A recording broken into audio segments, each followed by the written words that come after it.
The Jake Asman Show will begin shortly. Thanks to all these great Patreon members who help support the show. Get your super chats ready. Jake will be here in just a moment. If you love the New York Jets, this is the place to be.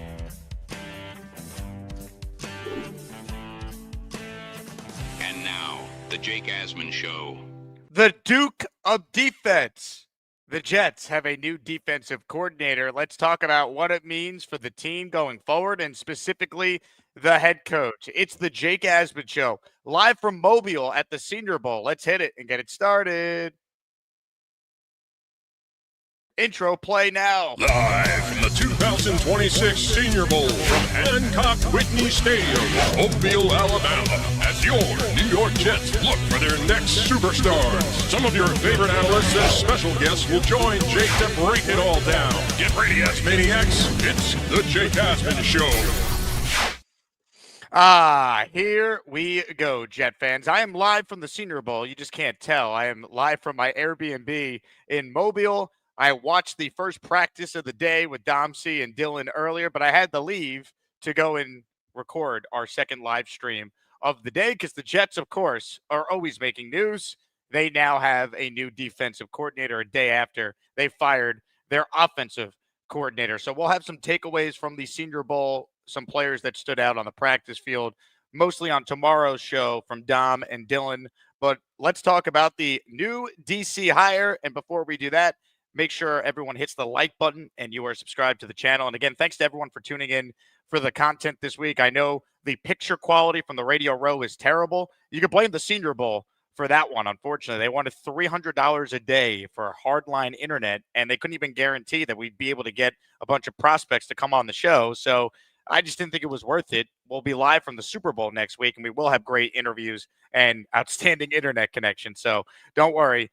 Next week's live shows, I think, will be a lot better from a content perspective. But, hey, the Jets keep making news, and that's certainly more important than anything going on with the draft right now. So with that, let's talk about the Duke of football, Brian Duker. Look, my initial reaction is, are we surprised? Again, the entire process to get here just makes you question everything about this head coach and the organization. If you look at Brian Duker, he has no experience as a defensive coordinator. No one was interviewing him as a DC. He basically got this job because he checks one box. He knows Aaron Glenn. And after just one season where Aaron Glenn told us he's the CEO coach, he's now taking over the defense because that's what this move means. Aaron Glenn hired Brian Duker so he could go out there and he can be the play caller on the defensive side of the ball. That's it. When he's looking for replacements now for Engstrand, even before Engstrand was fired, he was telling potential candidates like Frank Reich that he was looking for a head coach for the offense, which is very reminiscent of when Adam Gase was looking for a head coach of the defense, which landed the Jets, Greg Williams. This feels like we are in like the Adam Gase years now with Glenn. But his first year was actually worse, way worse than Gase's first year. And Gase at least had a young quarterback, and Sam Darnold we still had some hope for. Glenn's got nothing, and that might actually be a better thing than anything else because he can't ruin that guy. And Dante Moore going back to school saves Dante Moore from being ruined by this coaching staff for another year. But if you look at the resume of Duker, I mean, he has experience with Glenn. They overlapped for 3 years in Detroit. And for those curious, the Lions had the 31st, 29th, and 23rd ranked defenses. Here's the big question, though, I have with Duker, right? So you hired Duker, but why wasn't he part of the initial 8 interviews for the Jets DC job? That, to me, is what doesn't make sense, and that's why you question the process here. Again, if Glenn's going to call defense, go down on his sword, okay. Let Aaron Glenn call defense. He might be better than Wink Martindale, and even if he's not, I don't know if you want Wink in the building. He starts leaking to all the reporters. It becomes a toxic situation. I don't know if you want to deal with all that. You could say Wink's a better coach. He might be, but I don't think it truly matters.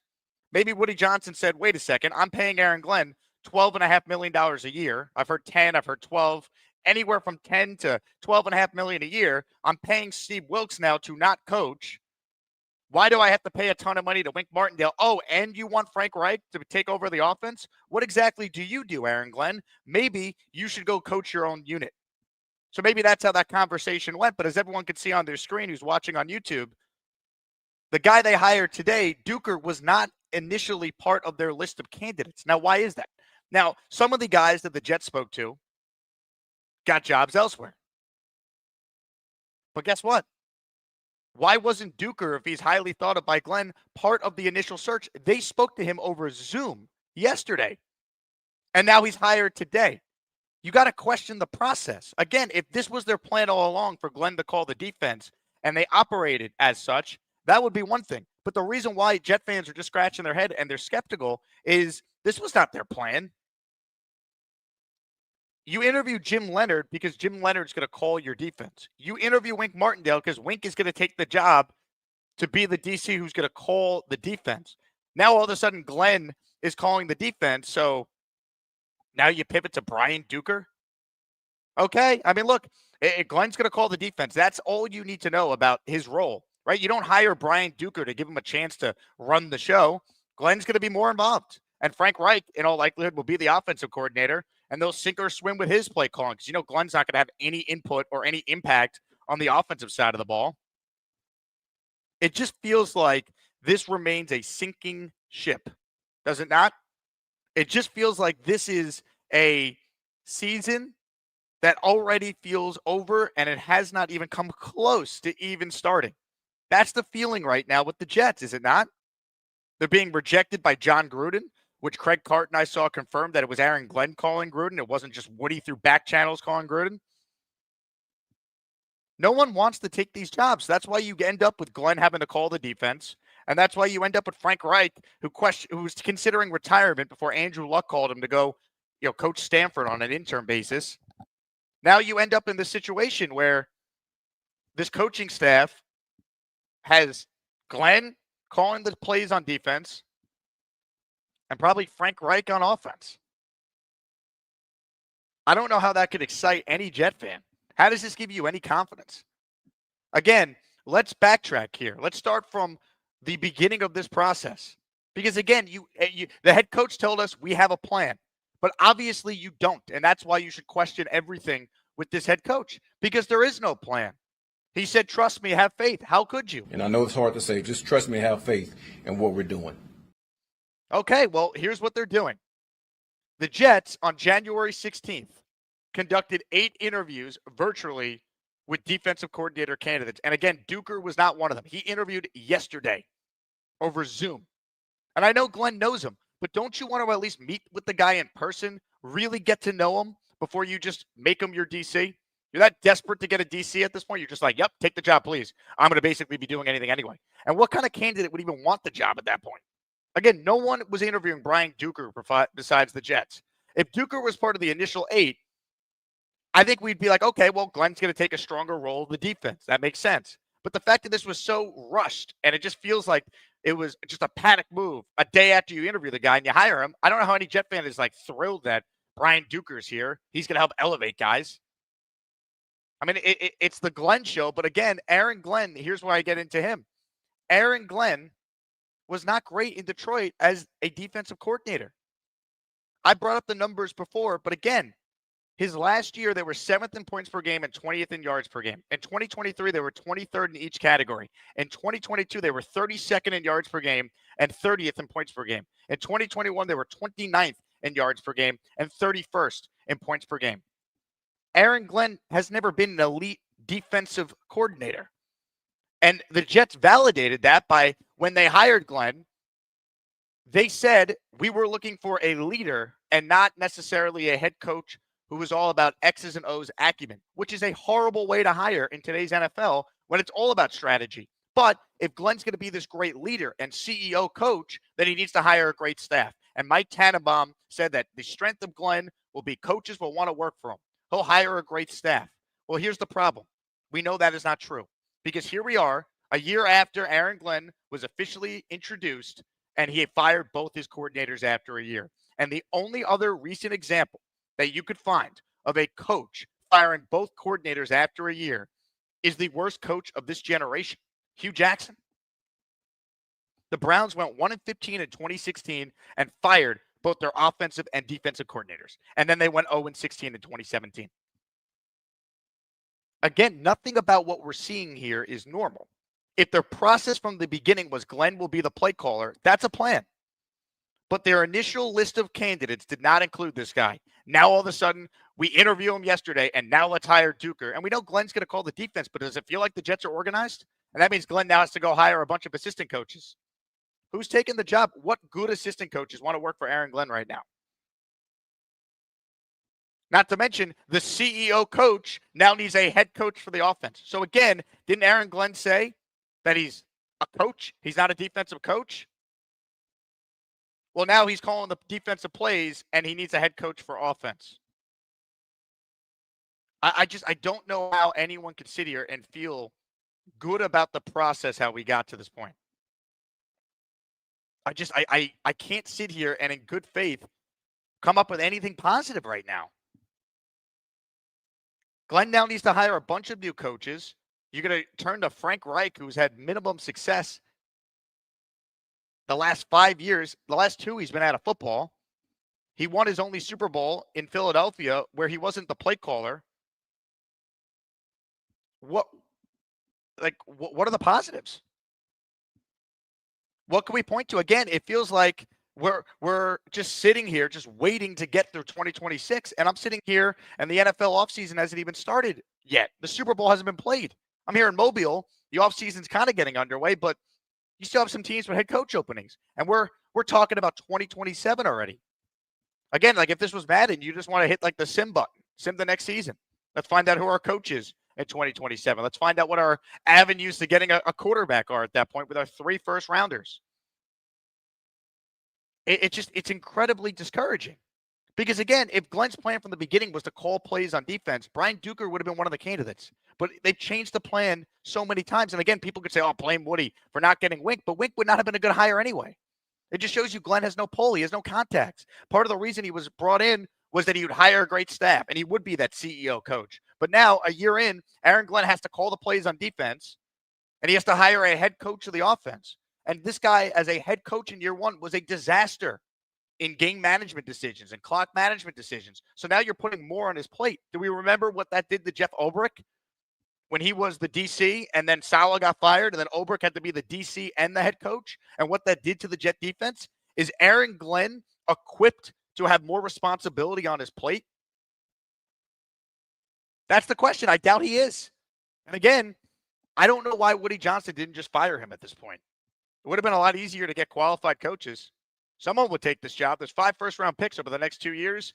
You have more cap space than any football team in the league combined the next 2 years. Someone would take this gig. John Gruden would take this gig. I'll tell you what, that's why he probably laughed at the idea of working for Glenn. Now, if I'm John Gruden, maybe you take the job and you know by week 6 you might be the interim head coach, but if it goes poorly, he might not get any opportunity to ever get back in the league. So maybe he's waiting for the right chance. I don't know. But again, like Brian Duker being hired, if the plan all along was for Glenn to call the plays on defense and Duker was one of the candidates, I think you could be sold on a real plan here. But this is not a plan. This is just, we're just making it up as we go. Oh, I need a DC. It's already January 28th. Let me hire the guy that I know who I spoke to one time over Zoom yesterday. Like, really? And again, it's not like Aaron Glenn was a great defensive coordinator. See, you can make the case Saleh should have called plays defensively after that first year with Ulbrich. Because Saleh was elite as a DC in San Fran. He proved that again this year. Glenn was not an elite defensive coordinator. Again, the numbers are the numbers. The lasting memory Lions fans have of Aaron Glenn is with 2 weeks to prepare for a rookie quarterback, they got their heads torn to shreds by Jaden Daniels and the Commanders in that divisional round playoff game when the Lions were the 1 seed. And yeah, the Lions defense had a ton of injuries that year, and overall it was an impressive year for Aaron Glenn and company, but that's the only year you could point to. Like Brian Duker and Aaron Glenn doesn't exactly give anyone confidence with Frank Reich. Like that's not enough, man. It's not. And again, the job is so unattractive. So I understand why coaches don't want to be here. They don't want to be on a sinking ship. I understand that. Again, I've been talking to, since I've been here in Mobile, coaches, agents, front office people, other media people, and like the conversation of the Jets gets brought up, and like it's like, what are they doing? Like, what's happening? Like I don't understand. Like, they hired who? Or like, why did they wait so long to fire this guy? Or Woody didn't fire him? Like, why? Look at all the openings. Like, you could have got someone better. Like, that's the perception. The only positive I can find is that when I've spoken to people about Darren Muji, people say he's a pro, he's a good dude, he knows what he's doing. Like, Darren is a guy that you should be able to feel confident about, someone said to me. And I think we've seen year one from Muji. Like, he at least has shown some ability to be a GM. There's things we can question. There's things he's obviously got to improve on. You hope he's learned from some of the day three selections or some of the free agent decisions, but you feel way better about him than you do Aaron Glenn. Like, that's the only positive I could get from talking with people around the Senior Bowl. It's like, Glenn is laughed at. You bring him up, people are just like, what are they doing? Like, what is going on with him? And then you talk about Muji, and it's, well, Darren's in a tough spot, but he's very good. He has a good process. People I know that know him say he's awesome. Like, anyone I talk to, would it be an agent or a coach or someone that's in media. Talking with someone that knows him from Denver last night. But like, that's it, man. Like, but everyone's already talking about 2027. It's like, oh, well, you guys got the 3 first-round picks, and Arch Manning's coming out. I said that I was having this conversation with Ian Rappaport last night. He was at the same restaurant we were at. I was having dinner with Will Parkinson and Dylan Terraman, and Ian was there. And he was trying to defend Aaron Glenn, being like, well, they play hard. I'm like, stop it. They play hard.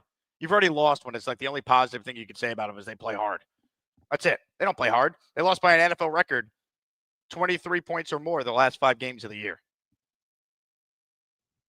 But the march for Arch is on. I mean, that's really the feeling from people. And that's just so depressing. And again, Glenn calling the plays, great. But that wasn't the original plan. And Duker wasn't one of the original candidates. And it just feels like they're just flying by the seat of their pants. And again, the big thing that people brought up, at least some people in the coaching community down here, is the fact that they basically had their assistant coaches in limbo for weeks when some of them actually thought they were returning and then something changed. So Glenn's plan has already changed multiple times in this offseason. And that's been obvious. And now we're going to demote Engstrand for Frank Reich, thinking like that Tanner Engstrand would be okay with that, or that wouldn't create problems. Like, obviously, the end result is Engstrand and Glenn could not coexist anymore. And Engstrand's out. And he's a talented coach who will probably get another opportunity and probably be successful elsewhere. Because he did show some promise, given the fact he had no quarterback play. There were creative passing concepts and guys getting open, but you have Justin Fields, an injured Tyrod Taylor, and Brady Cook as your quarterback. It's tough to evaluate. So, I mean, again, Glenn is desperate to save his job. What can't happen now is Woody Johnson allows Aaron Glenn to be absolutely reckless by trading away all these draft picks for Kyler Murray or something dumb like that. Oh, the Niners, they'll trade you Mac Jones, but hey, we need, one of your second-round picks. I'm not trading a second-round pick for Mac Jones. Like, that's what can't happen now if you're going to stick with Aaron Glenn, which clearly they are. I mean, you announced you hired his defensive coordinator today. Again, I can't say this enough. The perception of the Jets, I don't think, has ever been lower. And just being here around people, like, you really get to see it firsthand. And it's depressing, to be straight up. It really is. Again, like, the comps for Glenn are Hugh Jackson now, who won 1 total game over a 2-year span. Like, it is rough. It really is. Comments, questions, super chat. We'll cut the line. Jets reporter Nick Faria will be stopping by for a segment. We'll get his thoughts on the Duke of football, Brian Duker, being hired as Glenn's defensive coordinator. Let's do a giveaway on the show. Reminder that if you want to enter the raffle, you got to gift a membership like Derek the Jet fan already did. He's in for one. What are we playing for today? Let's do a Jets jersey giveaway. Joe Namath, Joe Klecko, Curtis Martin, Wayne Corbett, Terrell Revis, Nick Mangold, Keyshawn Johnson are your choices. And we have a new set of raffle prizes. Ladies and gentlemen, our prize for next week is a signed Garrett Wilson helmet, followed by a signed CJ Mosley jersey and a signed Joe Klecko jersey. So gift away. It helps support the channel, and we will put you in our daily raffle and our weekly raffle at the end of the show. Super chat from Aaron Glenn is a terrorist. How did YouTube allow that one? Name will change and prove it otherwise. Well, there you go. We've reached the Aaron Glenn is a terrorist part of the YouTube chat. Good Lord. Derek the Jet fan with a super chat. I hope all the Asmaniacs are having a wonderful day, guys, minus the state of the New York football Jets, of course. LOL. Well, Derek, I appreciate you, man. Hang in there. We're all in this together. As Aaron Glenn would say, just don't let go of the rope. Just don't let go of the rope. Incredible. Hit the like button. Make sure you guys are subscribed to the channel. Again, we're live from Mobile, live from the Senior Bowl. Practice is going on right now for the national team. I watched the American team practice earlier before hopping back on the road to get home to do this live stream, reacting to the Jets, of course, hiring Brian Duker as their new DC. For more on the hire, let's check in with our friend Nick Faria, who covers the Jets, of course, for JetsXFactor.com. Nick, how we feeling about the Duke of football being hired by Aaron Glenn? Listen, I don't think there's any real, change to what people are going to expect for the team after this hire. They still have a lot of talent to bring in this offseason in free agency and the draft. They're going to have plenty of resources to do so. To me, the takeaway isn't about the future of 2026 or 2027. It's about right now. What does his hire mean for the team right now? And I think most people involved in these discussions, most people that have been following the team recognize that this hire means one thing and one thing only. Aaron Glenn is going to call plays on the defensive side, and he is entrusting the offense to a veteran play caller eventually down the road. Most people think it's going to be Frank Reich. We shall see. I'm certainly one of those people that thinks Reich's going to come to the Jets regardless and be the head coach of the offense. But for Aaron Glenn, this is all about going down with the ship. He is someone who wants to coach his way on defense. He wants the defense to look a certain way, and the only way that he knows that will happen is if he is the one calling plays. Duker is here essentially to be a game plan assistant. He's here to help the defense, get them prepared week to week, make sure that the game plan is ready to go. To me, this is all about Aaron Glenn stepping into the spotlight saying, listen, this is no longer going to be a CEO type of coach. I'm going to run this defense because I'm the only one that believes I can turn this thing around. It just feels like how we got here, the process is so flawed. Because, again, Sure. The biggest question I have is why wasn't the Duke part of the initial 8 candidates that broke when you were on my show on January 16th? It broke live when we were discussing the DC opening.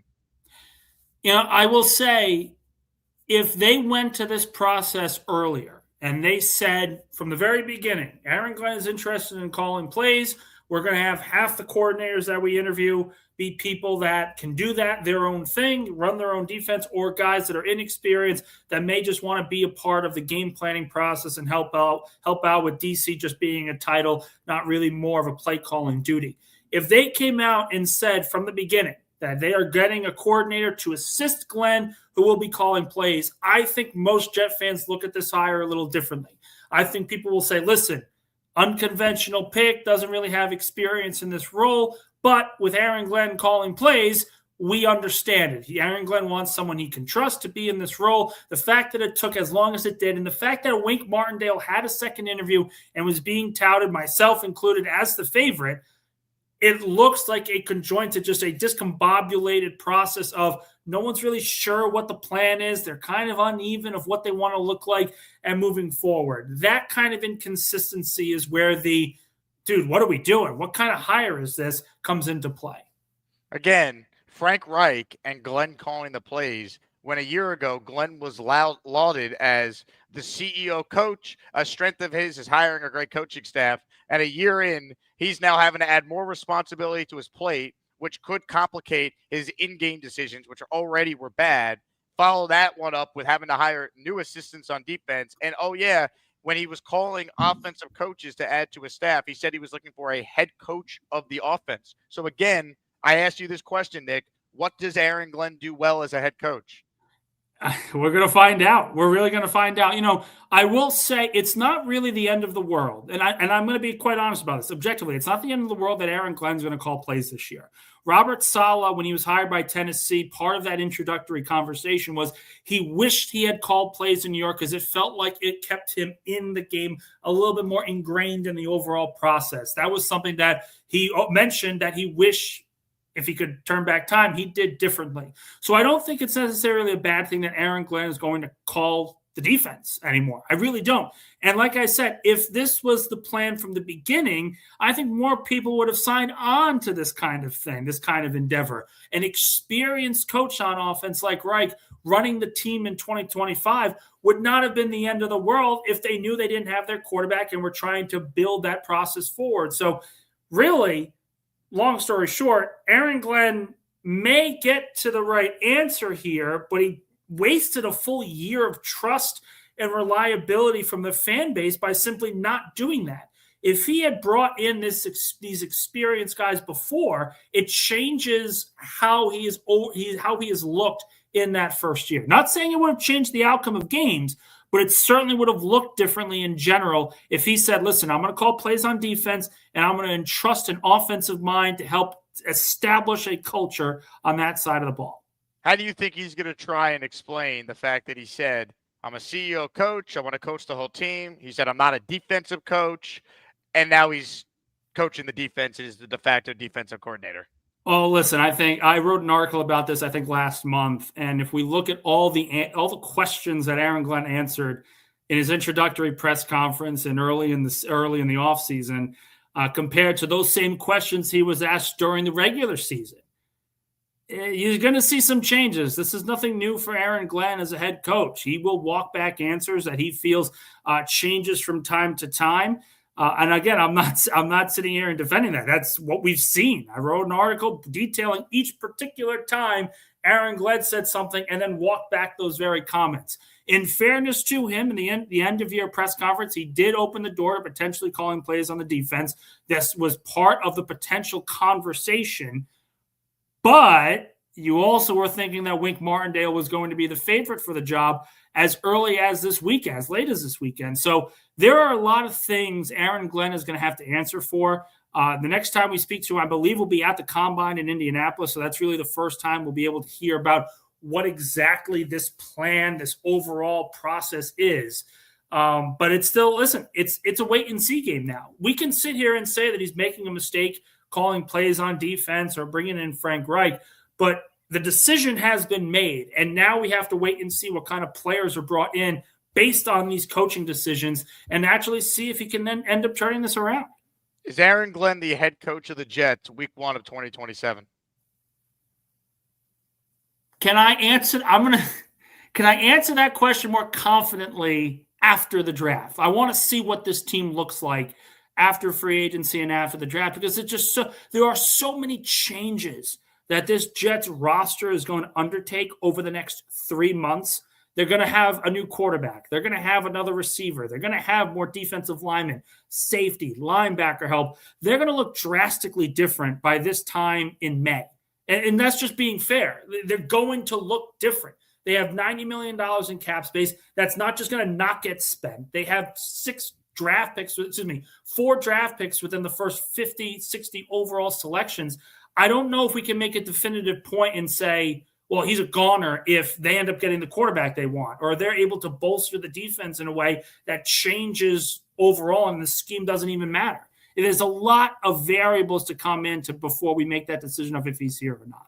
Sure, but it's not just a talent problem with this team. There was a clear coaching problem. This was not a rebuild that he took over. He turned it into a gigantic rebuild because he got every major decision in year one wrong.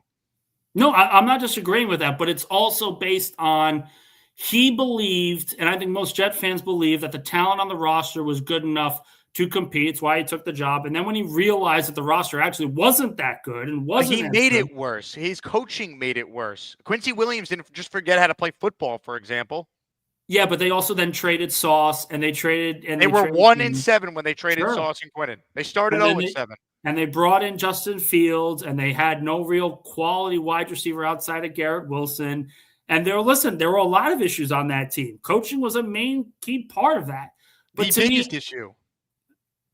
You get the quarterback position right, man. It doesn't matter who's the coach. The same quarterback with good coaching in Pittsburgh was 4-2 a year ago, and had never statistically been this bad in his last year in Chicago or in that year in Pittsburgh. Would he have ended, above 500 if he was still the quarterback? Like, they went to Russell Wilson for a reason. It was 4-2, and they averaged 18 points per game. I get it, but that doesn't excuse the defense, right? The defense was supposed to be a strength. They had 8 of their 11 starters back. His big hire was Steve Wilkes, and he never got involved to fix his own defense. And now he's getting involved to be the defense a year later. Like, again, nothing passes the smell test of how we got to this point. Again, I'm not arguing that. And that's the thing. The process that brought us here is very, very messy. It always has been. Because if they wanted Aaron Glenn to call the defense, it should have happened last year. They should have allowed him to grow with this team, brought in an experienced offensive mind. Instead, you bring in an inexperienced play caller who actually had a pretty solid scheme, but then you fired him to bring in an experienced guy. Why not just start with experience and grow from there? There are many, many questions that have to be answered by Aaron Glenn in terms of his process to get to this point. All I'm saying is we want to have definitive answers, and we're just not going to get them on January 28th. It's just not realistic. Comments, questions, super chats, cut the line. If you want to enter our jersey raffle, make sure you send in a $10 super chat or higher, or you gift a channel membership to the community. Let's get the memberships flowing as we hang in there, Jet fans. Manifest positivity somehow. Draft picks, free agent money, roster improving. I don't know. Big fella with a super chat here. He's been an Asmaniac for 22 months. You get a free super chat every month when you're a channel member. He says, Nick, do you think Aaron Glenn is a BS artist? We all see it. Do you? I think the lack of consistency with his answers gives people reason to say yes to this question. The fact that he said, I want to build a team that the fan base is going to be proud of, and then 2 months later saying, well, I never said right now. In his introductory press conference, he said he wants to win now. 8 months later, he's saying, yeah, it's going to take a little time. Be patient. Don't let go of the rope.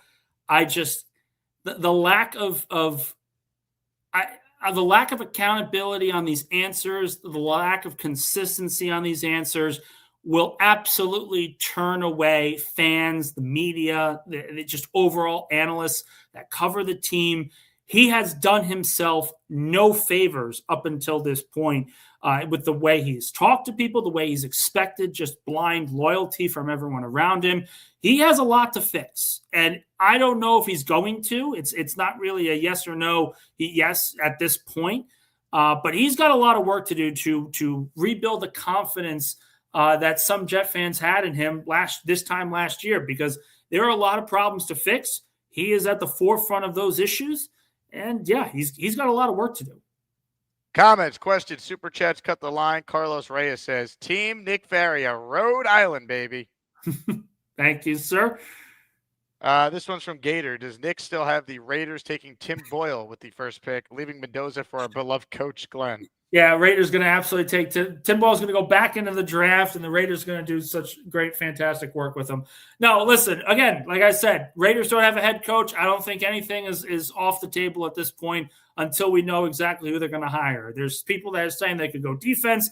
There's people that are saying they can go offense. I think that's going to be a clear distinction of where they end up going in the draft. So you still actually think that the Raiders aren't going to take Mendoza at one? Listen, if they bring in a defensive coach, there's nothing wrong in me saying that they trade back or they go defense and say, we're not going to make the quarterback decision this year. It's not rare. That's not a new thing that has happened. I look at this and say, we don't have enough information to determine what they're going to do yet, because they are the Raiders. Ladies and gentlemen, Nick Faria still holding strong on that Mendoza take. I love it. Bruno says, how much is Glenn paying Nick? I don't understand. Like, guys, I'm not defending him here. I'm telling you what the decision is. I'm telling you what the process is. The process was messy. And it's a wait-and-see game now. There's no point in sitting here saying this is going to blow up in his face if we don't even know what the roster is going to look like. They don't know what the they're doing. Do you understand that? Do you understand that's what it looks like right here, Nick? Do you understand? What a quote. What a quote. I mean, he's talking about the Jets in that cut. Listen, the plan, if they just started with this from the beginning, it looks differently. It just looks different. But that's the point. You can't trust this guy to have a concrete plan because it's changed how many times. And this is not just with the coaching search. It has been a trend since he got the job. Everything he has said has been a total sham. They have not stuck to one concurrent plan. They've had to adjust because of how bad they were at the beginning of the year. And then Glenn said, I learned so much from this year. Trust me, have faith. And then they're the biggest joke in the NFL right now. I'm here in Mobile, and anyone I talk to about the Jets, they laugh. It's like it's unbelievable. He's got a lot of work to do. Listen, they're not firing him. They're not firing him this year unless they start really, really bad. It's just, at what point are we sit here and say, okay, you have this off season. This is your chance to prove that you can be an NFL head coach. Otherwise, he's gone after this year anyway. Do you think he even makes it through the year if they get off to a poor start? No, he will not make it through the year if they go off to a poor start. If they start like 0-5 or 0-7, he's gone. Yeah, it's unbelievable. Nick Shine with a super chat. There is no plan. There is no direction. You can't have or install a plan when every action taken is a redirection from your previous failed plans. Yeah, I think this is a fair comment. Again, guys, I'm not sitting here saying that they're right to do this. If they started with this from the beginning, it makes a lot of sense. But they really wanted Wink Martindale, and then they walked it back. And they really wanted experience, but they never really hired anyone with experience on the offensive staff. So I'm not disagreeing with any of this. It's more of just this is the plan now. This is what they think. And we shall see if it ends up working out and saving everyone's job. Ah, man, what a season we're about to really get into here. Chicken Jenkins says, Nick Shine was the biggest Glenn defender, and now he's completely turned. That shows you a lot about the state of the Jets. 4-13 will do that to a fan. 3-4, whatever the number was, just it's not good. It's not good at all. And I think it was Rosenblatt who gave out the number of the coach that was the only one that fired both coordinators from year one into year two, and it was Hugh Jackson. And I know. I showed that Hugh Jackson tweet on the show earlier already. Again, Hugh Jackson is the name that is being comped to Aaron Glenn. It's not good. It's not good. The only upside to that, if I could give one, is that if the Jets go 0-17 in 2026, that gives them the number one overall pick. That means they have a brand new coach the following year, and most likely a upgrade at head coach going into 2027. That's the only real upgrade, if that's the case. You ready to march for Arch, Nick? Listen, we still got the whole 2026 draft to go through. I'm nowhere near 2027 yet. And there's no guarantee that Arch comes out in 2027 either. He's coming out. He's ready. We shall see. He's ready to save the Jets. The quarterback next year, it could be Lenore Sellers. And I was pretty high on him from the beginning. I know he didn't have a great year this year, but I was really high on him going in. I think another year in college will help him. So listen, there are going to be a lot of quarterbacks coming out in 2027 that are franchise quarterback material going in. Ladies and gentlemen, a super chat has come through here. Appreciate everyone who's tuned in. Thank you guys for your generous support. It's been fun to be here down in Mobile, and without you guys watching year-round, we couldn't do cool trips like this one and other trips like next week in San Fran, and then at the end of February at the NFL Scouting Combine. You going to the Combine again, Nick? That's the plan. All right. Looking forward to seeing you out there again. We'll get you on the show in person. Our guy, Chef Kevin, in the house. He goes, Jake, thanks for the shows from Alabama. Thank you, Chef Kev. Have a safe trip back home. My guy, Nick, do you think Arian Smith can still be a weapon? It'd be funny if they hired Gruden, because Gruden actually really liked Arian Smith. He worked him out at his coaching facility where he does all his film stuff, and he said that Arian Smith is his sleeper for the draft. He might still be sleeping, though, John. Listen, a lot to prove here. I was very high on Arian Smith throughout training camp. I thought that speed was something they desperately needed, and they never really used it. They never really tried it. Again, there were some things that he didn't really do well offensively, didn't really block that well. He was good on special teams at times, so he's certainly going to have a role going into 2026, but a lot still left to prove for him. I think overall, this receiving room is going to look a lot different. I don't think there's going to be a path for him to make it on offense. It's only going to be on special teams, because if they bring in, whether it's a first-round pick and Mekhi Lemon with the 16th overall selection, or Alec Pierce, the free agent from Indianapolis, this receiving room is going to look a lot different, and it's going to be hard for a player like Smith to make that much of an impact early on in the second year. CJ Jet says there's no offseason move that could get me excited. What if they trade up for Mendoza? How much am I giving up to move up one spot to put Fernando Mendoza in a spot where for year one he's going to have to survive horrific coaching? Let's say 2 firsts and 2 seconds. Too much. I wouldn't do it. Too much for 2 firsts, 2 seconds? 2 firsts and 2 seconds for a very good prospect, but this is not, Burrow or Lawrence. Sure, I agree. Yeah, I agree. Okay. That's too much. They have too many needs to do that, and you don't have a head coach. Why am I depleting all my assets for the next guy already? I think if they were able to trade up for Mendoza, people would get excited. I think they absolutely would. We talk ourselves into it, and we'd support him and hope that he could overcome this mess. But I got to watch Sam Darnold play in the Super Bowl, next week, and he's the best example of why if you take the quarterback and you don't have the right coaching infrastructure, it's not going to matter. And we're just sacrificing a year, hoping that the next guy could come in and fix Fernando Mendoza, right? Not every team could get Ben Johnson to fix Caleb Williams. Some teams go from Todd Bowles to Adam Gase to try and fix their quarterback. And I will say, I think, in fairness to a potential Mendoza pairing for the Jets, they have the one thing Sam Darnold never had with New York, and that's a very good offensive line. I think that alone will help things out if they're able to get a rookie even a rookie quarterback in general. If Glenn says, you know what, I believe in Ty Simpson, I'm very high on him, we're going to have a veteran bridge to start the season and then go to Simpson in the second part of the year, I think that's a plan most people can get excited about, or at least look a little more positive on the quarterback trajectory of this franchise, because you're not throwing in a guy with a poor offensive line and nothing else. You're bringing in a young quarterback with a very effective offensive line that can protect him. Comments, questions, super chats, cut the line. Aaron Glenn is a terrorist, says the plan, ? The plan is whatever Aaron Glenn thinks it is in the moment. Let's just put it that way. There's been too much inconsistencies in his answers of this so-called plan. Just don't let go of the rope. Sounds like you're letting go. There's just too much. It's just too much instability with these plans. And again, people will say, well, why didn't he get fired? Why didn't he do this? Why didn't he do that? I can't answer that. The only thing I can answer is that this is a prove-it year for him. If he improves on the win total and they look better on tape, he's probably going to get another year. If they don't, they're going to be in the coaching market again in 2027. Improving on the win total means nothing. They could win 4 games next year. That doesn't do anything. No, well, I'm saying, but that's also the second point of they have to look better. If they get to 7-8 wins and they look better as a team, they're not going to fire him. They're just wow. Hold on. Big news. Big news. Jay Quest. Resident Glenn Bootlicker says this week was the first time the rope loosened for me. Wow. If Glenn loses Jay Quest, that's it. It's over. Wrap it up. It is the Walter Cronkite comment on, I believe it was the Vietnam War. And Lyndon Johnson's like, I think it was either Johnson or Nixon was going and saying, if I've lost Walter Cronkite, I have lost this war in general. I mean, this is the same thing. If Glenn loses known bootlicker Jay Quest, it's over.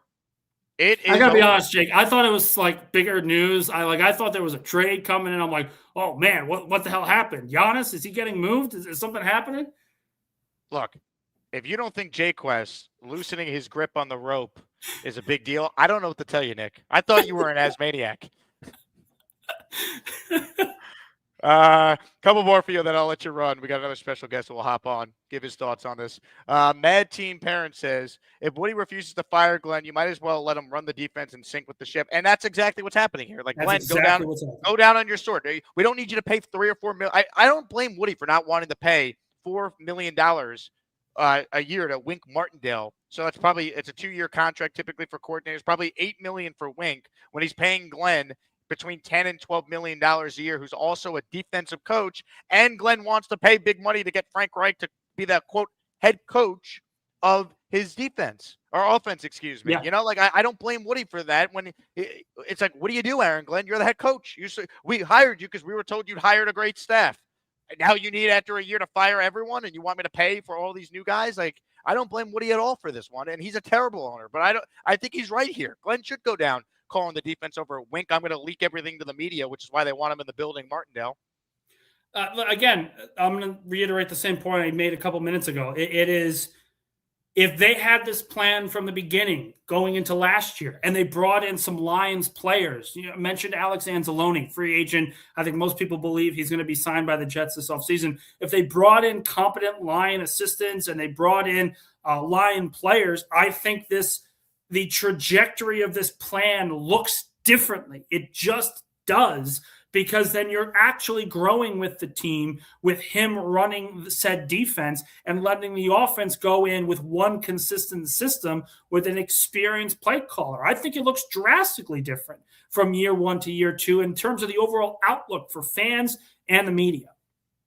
Hit the like button if you're just tuning in. Nick Faria with us. Last chance for your super chat to be read by Nick. Ron says, Jake, as I spoke of before, why not blow out the Glenn regime while it's in shambles? This season is garbage anyway. Well, because at this point, who's taking the job now? That's a great candidate. I'm not saying you can't get someone better. Obviously, you can.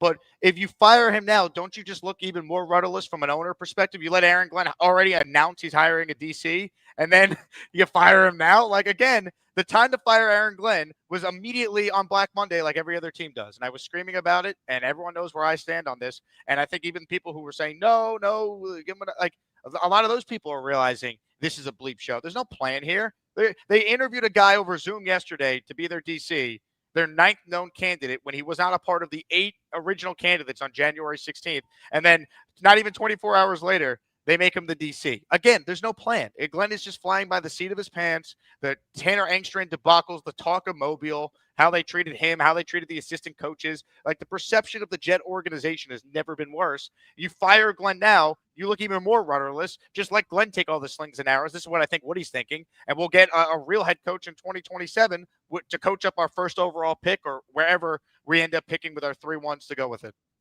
Yeah, listen, I'll say this. Philadelphia is still looking for an offensive coordinator. If they're able to hire Tanner Engstrand, I am a very happy camper as a fan. It's just objectively, I thought Engstrand was essentially forced to coach with one hand and leg tied behind his back all season. I got in this argument with Boyd Green earlier today.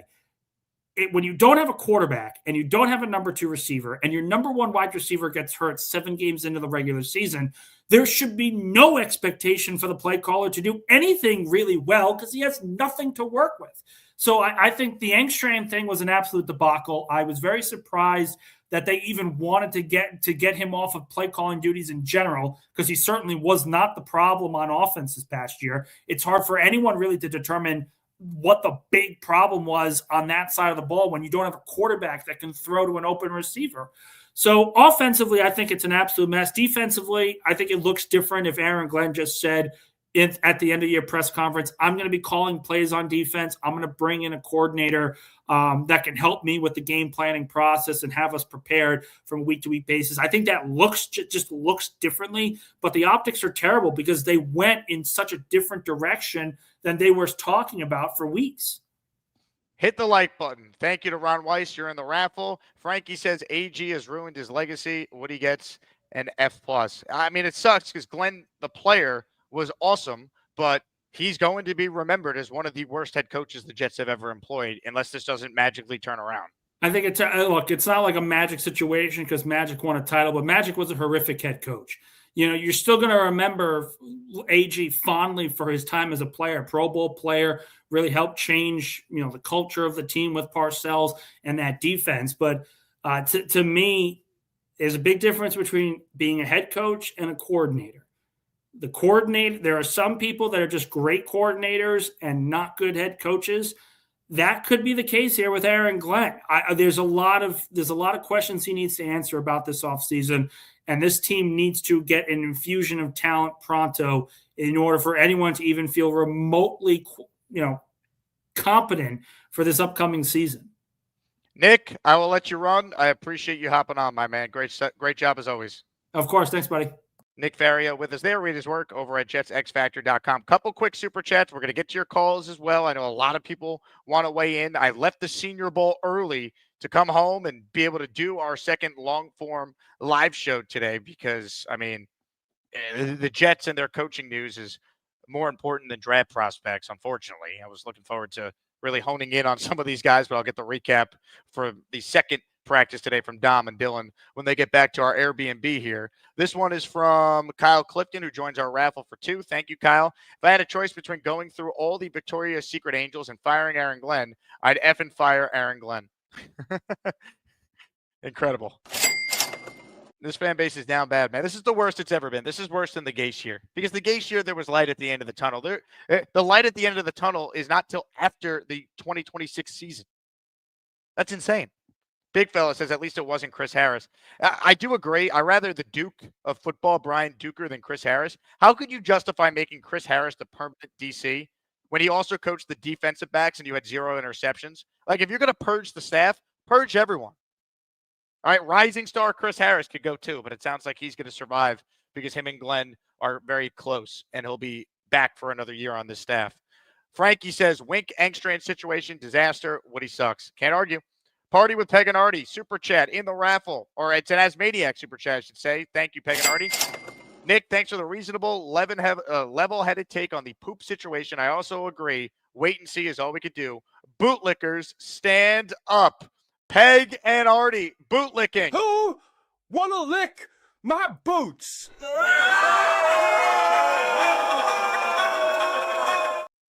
Love it. Love it. Bootlickers unite. Ron says, I'd have to sit through the season of nothing. I want Chambliss to watch for fun. I'll tell you what, watching Diego Pavia today, I'm not saying the Jets should draft him. I'm not Joe Beningo. And he's 5'9" and 3/4, so he's probably going to go somewhere in day 3 now if he gets drafted at all. It's amazing watching him in person, though. Speaking of these college quarterbacks. Again, he is so small. And when you watch him in person standing next to these guys, and he actually played, I thought, well today. Like, he makes plays, man. Like, the fact that he dominated the SEC the way he did at his height, it's incredible, honestly. Really impressive. Anyway, let's say hello to a man who loves draft season, but for some reason, he didn't know how to plan this trip properly. So I don't even know if he got to any of the practices today, but he's nice enough to still join us live from his hotel room to break down the state of the Jets. That's our guy, Frankie V, who's here in Mobile somewhere. Hello, Frankie V. Mobile, Alabama, baby. I'll say this. I don't understand. I'm not coming back here. Alabama, it's been real. Thank you very much. Thanks for nothing. Plan what? I got here Monday night. My flight was a little delayed. I got here Monday night. What is that? 2 nights ago. I don't even know. I got here. It's ridiculous, man. Where were you yesterday? Yesterday, I was here. I couldn't. Where? I was in my Airbnb, man. You weren't at the practice yesterday. I thought you got in today or last night. Wait, what day? Today's Wednesday. Yes. So sorry. Yeah, I got in last night. Sorry. I'm an idiot. I got in last night. Today's my first day. I'm a moron. Yes. I was supposed to get in on Monday night, and then everything got moved, so I moved it Tuesday. So I got in. Today was my first day, so I couldn't get the credentials because they were giving them out only on today, Wednesday. I got my clock messed up. Wednesday, they were giving out the credentials at the stadium. I didn't realize the stadium and the convention center were 30 minutes away from each other. So I'm going to the stadium thinking I'm going to meet up with you guys around 10:30, 11, but no. And then the credentials lady wouldn't give me the credentials until 12:30. God forbid she opened up the little box and gave me my credentials. So I'm at the stadium for 2 hours in the cold. And there's no practice going on. There's no practice going on. I'm sitting. Jake, I'm sitting out there. There's a guy. I don't know who this guy, Bill Carroll or whatever. He's a philanthropist. I don't even know what that means. But he's there, and he goes. Do you know what? I go. Excuse me. Do you know when they're going to give out the credentials? I really don't know what's going on. He goes. I'm not from around here. I go to the guy. He goes. Yeah, I can clearly tell. I was like, all right. So you sat at the stadium, and there was for no 2 practice, hours, and then you left before the actual practices started? Yes, I got my credentials, and I said, you know what? I am not going to sit here and watch this whole practice. I was starting in another hour, mind you, because the credentials were at 12:30. Practice starts at 1:30. I'm not staying for another 2-3 hours. Jake, it was cold. I had a vest on. I didn't even have a jacket. And plus, I filmed a show at Ryan for the New York Post. So I said, you know what? I'm getting the hell out of here. But Mobile, I'm okay with you. You know, I'm not going to come back. And then I'm pissed off that David Bailey's not here, and you know, some of these other guys that I wanted to see, Ruben Bain. But yeah, I got in last night. I'm an idiot. I got in last night. Big fella says, so it's everyone's fault, but Tanky Davey says Frankie sounds like a guy to never travel with. Chad says Frankie had a virtual interview with Glenn last night in the break. Hey, you're a mess, dude, but I'm glad you're available because we could talk about the Duke of football, Brian Duke, being hired. Your thoughts on the hire by the great Aaron Glenn? Hey, man, listen, they're scrambling, dude. They're just scrambling. I feel like the plan changes every day, every half hour, every half day. I mean, it doesn't nobody knows. Nobody knows what's going on. Glenn doesn't want to call plays. That was his whole MO. Now he wants to call plays. But when you interviewed Wink and he was flying out, did he know that you wanted to call plays? When did that change? I think what you said made sense too about the money part of it, but apparently what Connor Hughes is saying is maybe that wasn't the key thing. It was the play calling element, which seemed to make sense to me. As like the end all be all. Wink, having the experience that he has, obviously wants to call plays. But yeah, man, I don't know. I mean, I went through some of the numbers with Duker. We have the funniest names, by the way, right? Duker, Muji. It's a really funny name club. So 2025, and by the way, in 2024, he lost his entire secondary. So Ramsey, Fuller, Cater, Javon Holland, and Poyer all left Miami in 2024, or they were injured or traded. So he didn't have anybody from his starting secondary or you know, second teamers from 24 to 25. But last year, Jake, the numbers aren't they're not favorable to his to his resume. He was they were 18th in yards allowed via the pass. They were bottom 10, 23rd with 9 interceptions.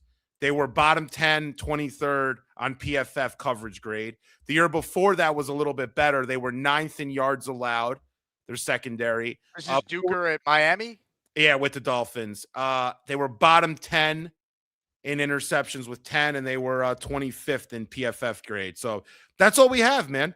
I mean, that's really all we have. Well, I mean, the reality is we know Glenn's going to call the defense, but it's not like he was great at doing that in Detroit anyway. You've been on this from the beginning. And again, the numbers, I've shown it a lot. Here's another tweet from Connor Hughes that has it. Like, again, Glenn calling the defense. All right, like, it's not to me going to make that much of a drastic difference. The only thing it does do is for draft and free agent purposes, we could focus on guys that will fit the team. We think Glenn will run by using what he did in Detroit as kind of the sample size to judge from.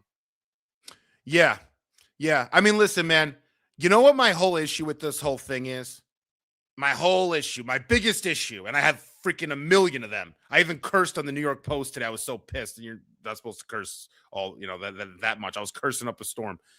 You know what pisses me off about this whole thing, Jake? Why are we setting up a coaching staff with coordinators? Glenn's going to lead the show on defense, calling the plays, and then we're going to have Frank Reich here on offense. You know what this is? This is Glenn trying to save his job. This is Glenn saying, what is the clearest path for me to get to 7 or 8 wins? Nothing more. That's the ceiling, is 7 wins with this team. We're even lucky to get that far. But I'm just saying, they are setting this up where instead of investing in a young coordinator like Tanner Engstrand, who, yes, in a 1-year window, maybe Frank Reich's better in 1 year's time as your coordinator than Tanner if you're looking for, maximum productivity from your offense. But why are we letting these guys out the door that have promise down the line? Why are we not bringing in a young DC that can call plays? I don't want Aaron Glenn to call plays. There is no upside with him calling plays. There is no upside with Frank Reich calling plays. What is this for? To win what, 6 or 7 games? Why? Because he wants to save his job in year 3. That's what's going on here. But like, again, he can't. It's year 2, and he can't even save his job. Like the the bottom line is no one that's qualified would take these jobs, because I'm down here in Mobile talking with everyone. And again, whether it be coaches, front office people, agents for these things, and like the Jet reputation is terrible. The only positive I could say is anytime I talk about Darren Muji with someone, it's way more positive. So maybe we have a general manager that could have another good draft and good offseason moves and can maybe be here when they hire a coach a year from now if Glenn can't turn the Titanic around, and we know how it ended for the Titanic. So like, maybe Muji gets on the lifeboat and Rose doesn't kill him like she killed Jack Dawson. That's what we can hope for, honestly, because again, like Frank Reich is not saving the Jets offense next year. It's not like Frank Reich has not been in football the last couple of years, and his most recent stops, if you look at his offense production, they weren't any good. His success in Philly, he wasn't the play caller. So again, these moves, someone said it earlier, it's rearranging deck chairs on the Titanic. That's what it feels like. Yeah. I just don't understand. And I don't understand from Woody Johnson's perspective. You see this guy going crazy right now with firings and changing things up and changing his mind. When are you going to step in and say, listen, enough is enough. Stop. You're doing irreparable damage, your word, irreparable damage you're doing to the staff and two potential players that you're bringing in with all this draft capital. You might want to keep Tanner around. You might want to keep Aaron Curry around. You might want to keep Dre Bly. And I'm not saying I'd keep those two guys around, but a guy like Tanner, why the hell would you let him go in favor of Frank Reich? And the only thing I could think of, Jake, the only thing is what can get Glenn closer to a 7-win season that could potentially save his job. It's crazy, man. It's crazy because this team, I looked at some of the draft assets and capital that we have. It's good. It's real. It's really good, man. It is. If you look at, for example, 16 and 44, you can package those together and get into the top 10 points wise. It works like that. You have 33 also. You could come out of this draft with 2, 8, the 8th pick, and 33. 33 is a very valuable pick. You have a full day of time. That's the pick that they should trade out of and get a 3rd round pick so they don't have to go from 44 to like 10 whatever in the 4th round before they pick again. Totally. Yeah, that's doable. And then they have 3 first rounders in next year. This team it's an A+ in terms of draft assets the next 2 years. Not an A, it's an A+. It's as good as you're going to get. It's Correct. As good as you'll get across the board. Maybe there's been a team in the last 15 years, a couple, but we're right up there. Why are you allowing this? It's like a drunken sailor. That's what Aaron Glenn is. He's a drunken sailor. He's steering this thing all over the place. It's ridiculous. He wants to get lucky. We're waiting on luck. You got to get lucky with like 5 different things here. Tanner was good. Was he great? No. I liked him more than most people. I get people thinking I was exaggerated with my love for Tanner, and they're probably right. But come on, man. Every metric I saw with Tanner, I never came out of a game and I'm like, oh, their offense was that bad. That was the reason we lost. But I said that about the defense for more than half of the games. So I don't know, man. Like, what is Frank Reich going to do here? What is Aaron Glenn call? I don't want to see this. Give me anybody. Hire anybody. Now they don't know what the they're doing. Do you understand that? I mean, look, I disagree with our president because we have the Duke of Florham Park now, the Duke of football, that is here to save the day for the New York Jets. I mean, again, they interviewed this guy on Zoom yesterday. Glenn never even met with him in person. And they're like, you're the DC. And I get it. I know Glenn knows him. They worked together a couple of years ago. But, you don't want to just talk with him in person a little more before you just make him the DC? Like, make sure that you guys have a clear understanding of what exactly his responsibilities are with the head coach being the primary play caller now on that side of the ball. Like, if this guy was so good, why wasn't he part of the initial 8 candidates on January 16th when they put out the first round interviews? Yeah. And why isn't he? And you know what? I'd rather him call plays. I would. I don't want to see. I'm not interested in seeing Aaron Glenn be maybe an average defensive coordinator. Maybe this guy's got something. Let him call the plays. We got to shoot for something. I'm not interested in seeing Aaron Glenn's playbook on defense. I am not. I'm good on it. Thank you very much. I know what I'm going to see. I know it. It's going to be very average at best. That's what he is. He's an average defensive coordinator. I said it from day one. Let him call play. Bring in another offensive coordinator, one of these young guys. Now they're going to make a mockery of the Rooney Rule. If they hire Frank Reich, you'll see all the articles. Oh, they just brought in Yanda and whomever else. It's crazy. It's Jake. You cannot run a team this badly. It's impossible to do. It's nuts. Well, I'm fired up. I'm just like pissed off at this dude. Who's Yonda? Do you mean Lunda Wells? Yeah, I have no idea, dude. I don't know what That's the the hell thing. Like, they're making such a mockery of this. We interviewed the Cowboys tight end coach. I said Yanda. I thought I said Landa. I don't even know. Whatever. I don't know. Lunda Wells. He's the guy that they interviewed. I mean, hey, can we find the token black guy so we could hire the old white guy and Frank Reich? That's what this is. It's a joke. Seriously. Where you go? What is the point of bringing Frank Reich in here? Think about it. He's from Freeport, Long Island, baby. Let's go. All right, that's a good one. Maybe DeBrickashaw Ferguson will coach on the Jets as well. He's from Freeport. It's amazing, man. I mean, we are in uncharted territory, man. I really wish we could hit the sim to next season, but in Madden right now. Yeah, I need that Click remote. You might know the movie Click. I need that nice remote. But it's unreal. Yeah, Jake, hey, I mean, we're at the Senior Bowl. I'm trying to get into these prospects, and everywhere you turn and you look at someone and talk to them about football and bring up you're a Jets fan, that's the first thing that comes up is like, what a disaster, what an embarrassment. I mean, it is what it is. I don't know what to say anymore. I'm at a loss for words with this team. I woke up. You know what? Today I woke up with the Jets, right? I had a bad night of sleep. This Airbnb stinks. I'm done with Airbnbs. I used to be a big Airbnb fan. I'm done. Just go with hotels. You just picked the wrong one. You picked the wrong flights. You didn't read the emails about where everything was located. Yeah, I need some accountability from you, Frankie V. All right, how are you going to learn from this experience? Don't blame the Airbnb. Don't blame the Senior Bowl Stadium. How are you going to go out there and learn from this experience? All right, let me ask you something, okay? I'm listening to your show yesterday with Dom, right? Great Wi-Fi. Yeah, excellent, right? Yeah. How's that Wi-Fi treating you? Actually, your Wi-Fi looked good towards the second. I was watching some of your show today. Towards the end, it kind of kicked in. It looked good. They wanted $300 for an Ethernet cord, and I paid $15 to use the Wi-Fi in the convention center, and it was trash. I'm like, I'm not giving you guys $300. So I can make negative money on this YouTube show to maybe get and they promised us all these draft prospects. That's another thing, and we didn't get anyone that we were promised relative to some of the bigger names. I mean, again, I don't want to rip on the Senior Bowl because like the actual football aspect of it is great, but like the media relations stuff is a disaster here. Well, listen, no, I'm gonna rip the Senior Bowl as much as I can. The Senior Bowl is a damn jok. There's no reason for players to come to this thing.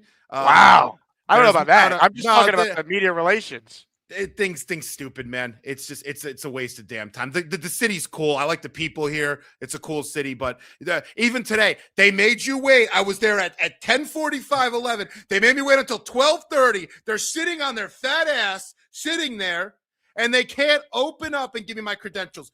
12:30, not 12:25. I'm like, can you give me my credentials? No. 12:30. Literally, as soon as it's 12:30.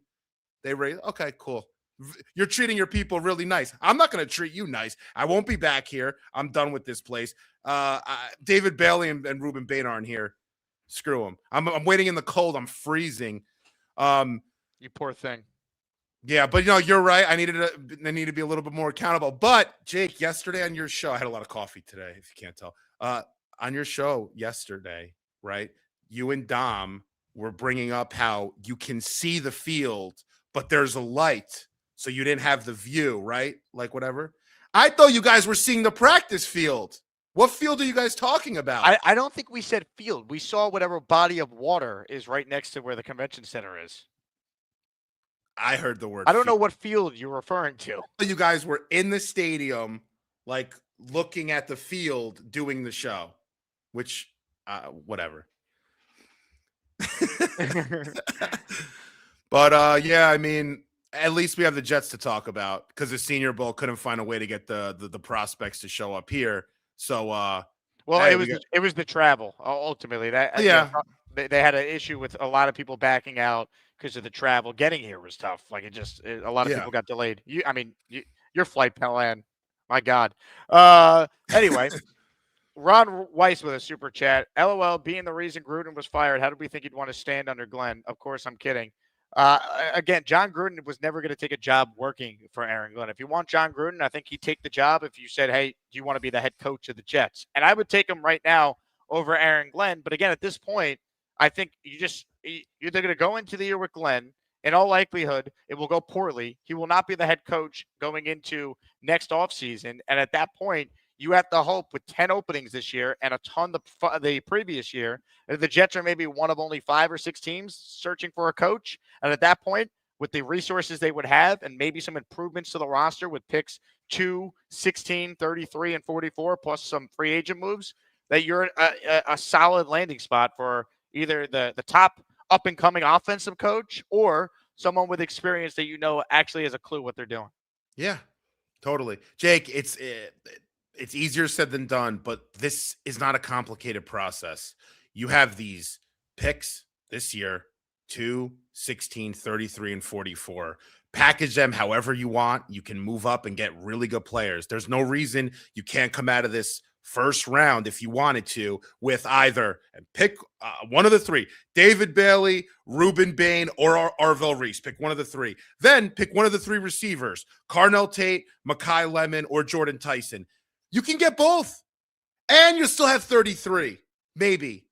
Like, assuming you don't move it. You could trade 16 and 44 and move up for Lemon, Tate, or Tyson, and you're going to have one of those 3 guys that I just talked about. I would take Bailey. I get the arguments for Bain and Reese.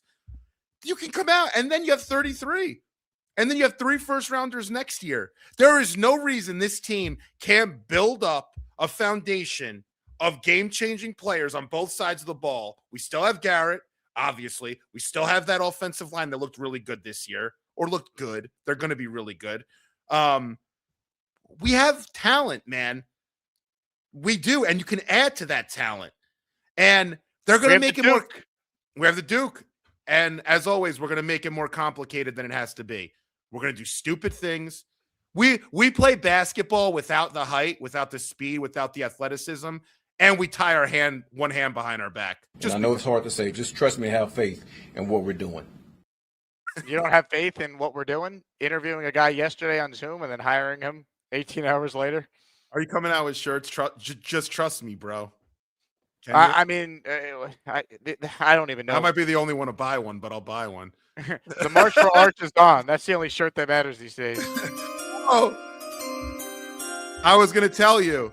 In my wonderful 2-hour experience waiting at Whitney Hancock Stadium by myself for 2 hours, the one person, this guy, Bill Carroll, the philanthropist, whatever that means, he goes, someone else comes along with a James Madison hat, and he goes, you Jeff fans are nuts.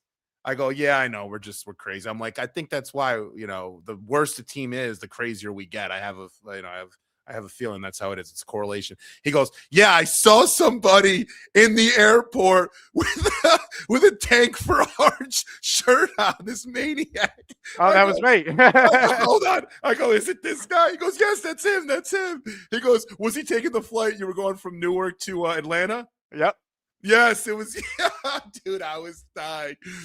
Yeah, I know. I had the shirt over there, but it's in my bedroom. Yeah. That's hilarious. Yeah, I mean, I have the Tank. I need the March one because we did the Tank one first. It's unbelievable. Mr. Frankie V, I will let you run. I will see you later tonight. We'll link up in your favorite city, Mobile, Alabama. Later, brother.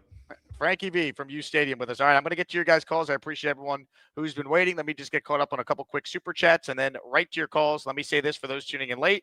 We have 3 new prizes for the raffle for next week. Raffle 59, signed Klecko jersey, signed Mosley jersey, signed grand prize Garrett Wilson autographed helmet. End of the show today. You want a Jets jersey? Well, gift to enter or send in a super chat that qualifies. You could pick the legendary Jet player you want a jersey for, or Garrett Wilson if you want someone that is currently on the team. This one is from Cuddy, who says Glenn's looking for a head coach of offense, so he would be the head coach of defense. So we have 2 head coaches. Joke, he can't do anything. Hires will suck. Again, Glenn a year ago said, I'm not a defensive coach. I'm a coach. I coach the whole team. I'm the CEO of the organization, right? That's how he was pitched. That's how he was sold. That's what he said when he got the job. He was sold on being able to hire a great staff. It could not have been a worse staff in year one. He fired all of them, essentially. Other than Hugh Jackson coming off a 1-15 season, you can't find any other coach who fired both their coordinators after year one. That's where we're at. Again, the numbers on Aaron Glenn, that since 2001, he's now one of 29 coaches that won 4 or fewer games in year one. Only 2 ever won a playoff game. One of them has Joe Burrow. The other one had Jared Goff and Ben Johnson. What are we doing? So we're just delaying the inevitable by now running it back with this guy. And unfortunately, I hope that Muji can improve the team, hit on some picks, and we're setting ourselves up to maybe have a chance to finally get on the right path a year from now. Because hiring the Duke is not going to change things. Glenn will call the plays, and his defenses in Detroit were mediocre, if we're being kind. Terry says, Jake, is there any way AG has what he convinced of a third year? Would it not be the typical Jets clown show? We may need to boycott if that happens. People should be boycotting now. Again, if you're a Jets season ticket holder, they raised your prices, and this is what they're going to give you. Why would anyone go? Just buy tickets on the secondary market for whatever game you want to go to. You'll save money. No one should be giving them money. They don't deserve it. They don't deserve our loyalty. This is an amazing fan base. But at some point, enough is enough, man. How does Glenn get a third year? He's got to win a lot of games to get a third year. Because anyone who thinks Glenn could go out there from 3 to 5 wins and it's sold like, whoa, improvement. Come on, man. 8 wins through 2 years, even 6 wins. That's not enough.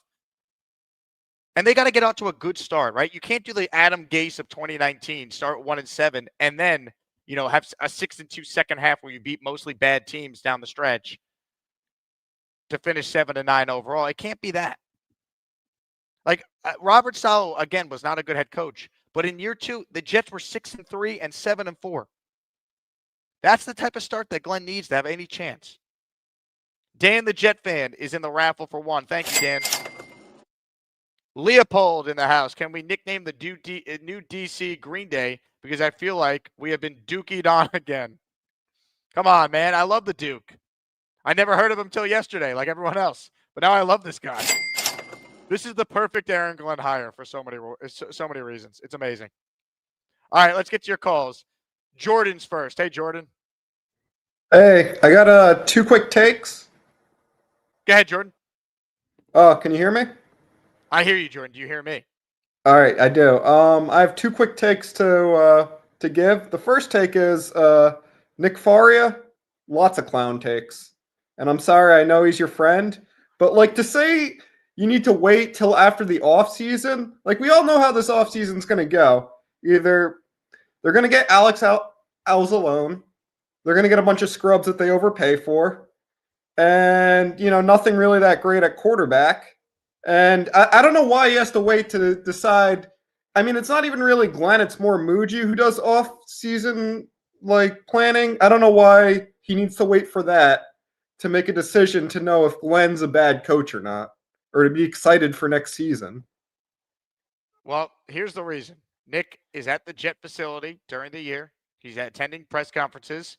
He'll see Aaron Glenn speak at the combine or the owners' meetings. He's not going to sit here and trash the guy, because what does that really do for him? It just makes his life more difficult to have to then be in the same room as him until he inevitably gets fired. Fair enough, but I'll call out his takes and just say, they're ridiculous. The trading up, and I hope they don't trade up if he's it's going to be, the most I'd give up to trade up to number 1 is maybe pick 16. I wouldn't give up 2 seconds plus that. That's insane. Yeah, I agree with you. Again, I'm interested in moving up within reason, to move up 1 spot and trade away the 16th pick and then 2 second-round picks and just completely deplete the 4 picks we have in the top 44. I don't think that's smart football. I don't. Yeah, I think that's ridiculous. And then my other take is I'm going to get ahead of this because I have no faith in Glenn. I'm already on the march for Arch. I'm looking at 2027 as the first year. This is going to be a real football team. I'm thinking about it. Yeah, it's a great shirt.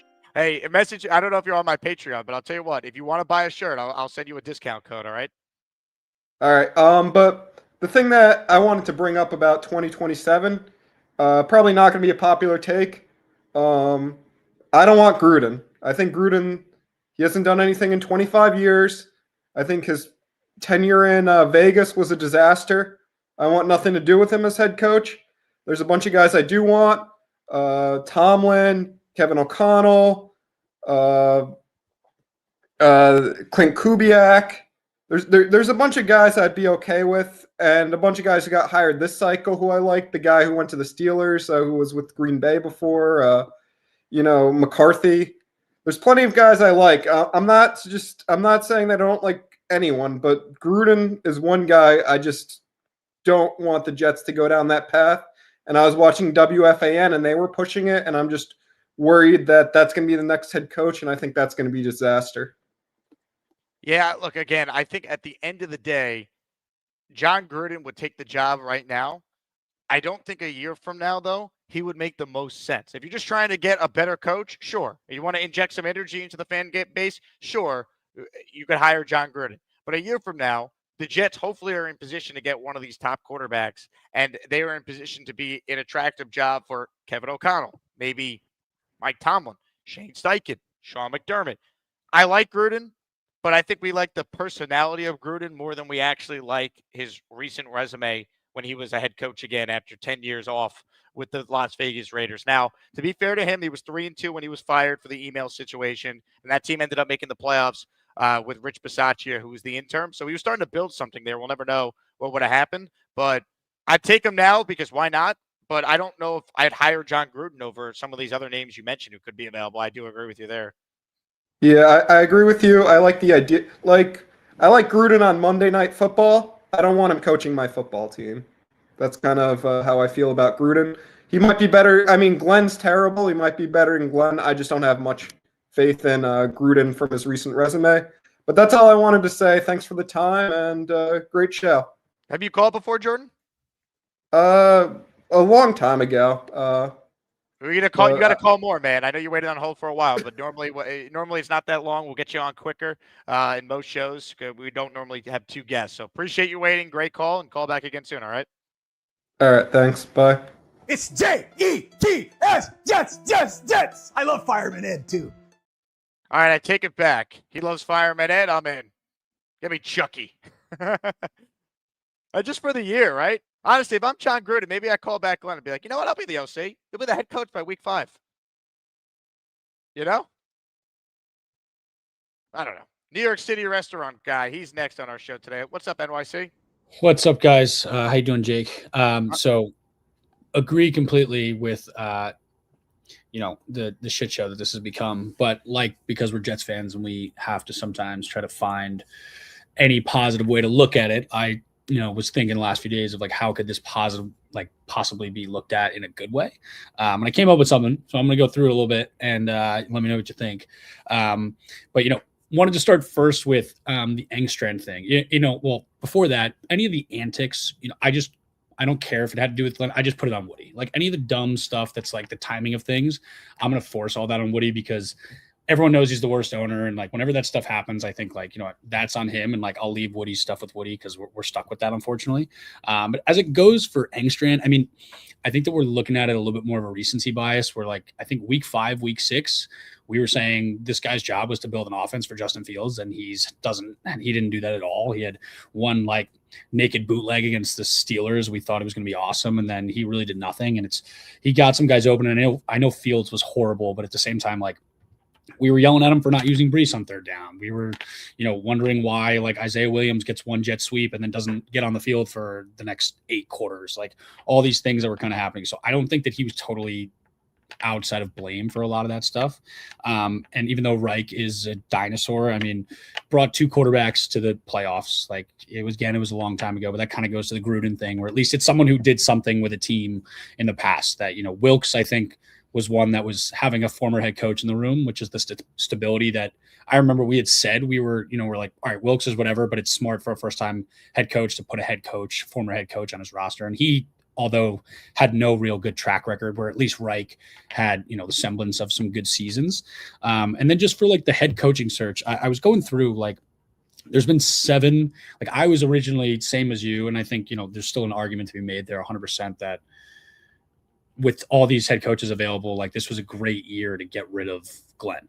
But Woody's not going to do that. So like that's on Woody. So we're stuck with him. So looking at it from the other way, of the 7 head coaches that have been hired already, like new head coaches, Minter and Brady were Bills and Ravens, like within house. So like those weren't really on the table for us. Haley to the Dolphins, like first time head coach, defensive coordinator, was not going to be someone that we wanted.